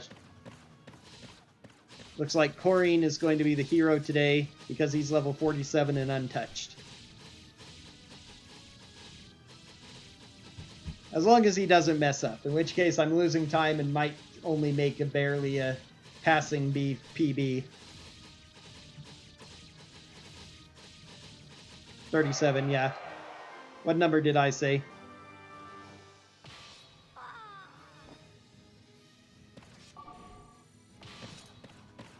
$47? Oh, yeah. Definitely not 47. I wish. I was looking at the 400 hit points and was impressed by those as well. Although they're half the hit points Strife has.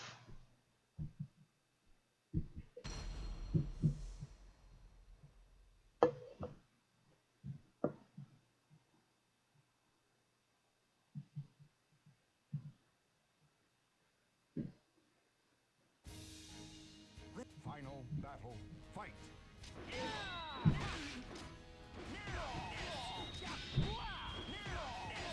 Come on. There we go.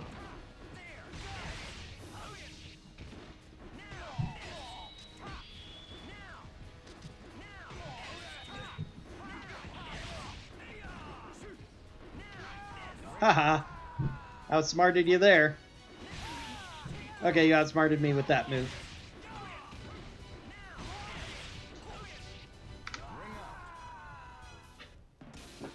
This fight is decided by fate. 340.51. Not bad. Better than I thought it would be. Let's go ahead and take a moment to enjoy the ending we skipped last time that I cut it out before.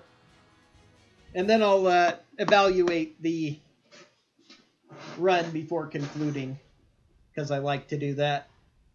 And this is a run worth evaluating, I think.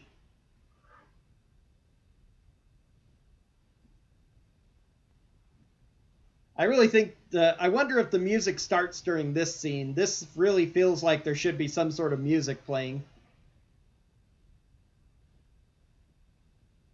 Thank you, thank you. I'll keep that in mind, thanks.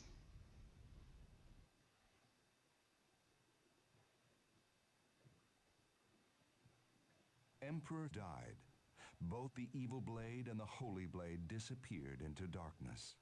The empire collapsed, and the Poor people Emperor. were left only with devastated lands and the memories of the terrible war.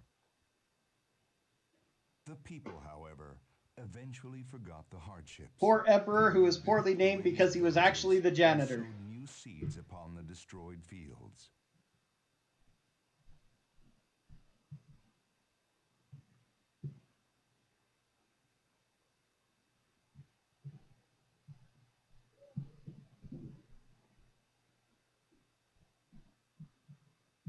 Then by the fireside, they told the tales. Yes, why indeed. The great ones who spilt their blood upon Animatronic those statues in the Middle Ages. I love them. Can't get enough of them. I'm so glad that's a side effect of using Soul of Shangri-La. It makes every ending great. Okay. Turning that down a little.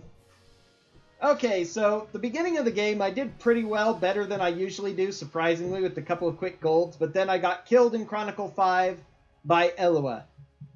Chronicle 6 was decent, Chronicle 7 just didn't do as well, 8 I did very well, made that work nicely, 9 just wasn't perfect, slight AI was slightly off from where I wanted them, where they should have gone. 10 I did well on, 11 I died twice, which cost me 2 minutes. 12 was fine. 13 cost me about a minute to 30 seconds because of a death to Kilik, although I made it back almost from Chronicle 14, surprisingly. And then everything went well after that. But that's about a minute, 3 minutes, 4 more minutes I could save. Pretty... And that's a pretty conservative estimate, really. So I could get really close to a 335, and I want to grab that before I start playing around with anything else here in Chronicles of the Sword. So we'll probably be returning just to more of this next week. Maybe I'll come up with something else clever for the characters, or maybe I'll just do something random again. But anyway, that's going to be it for me from this long stream day. I hope you all enjoyed watching. I enjoyed having you here chatting with me. Thanks for keeping me awake and entertained, and thanks for supporting me, and I will see you guys all later.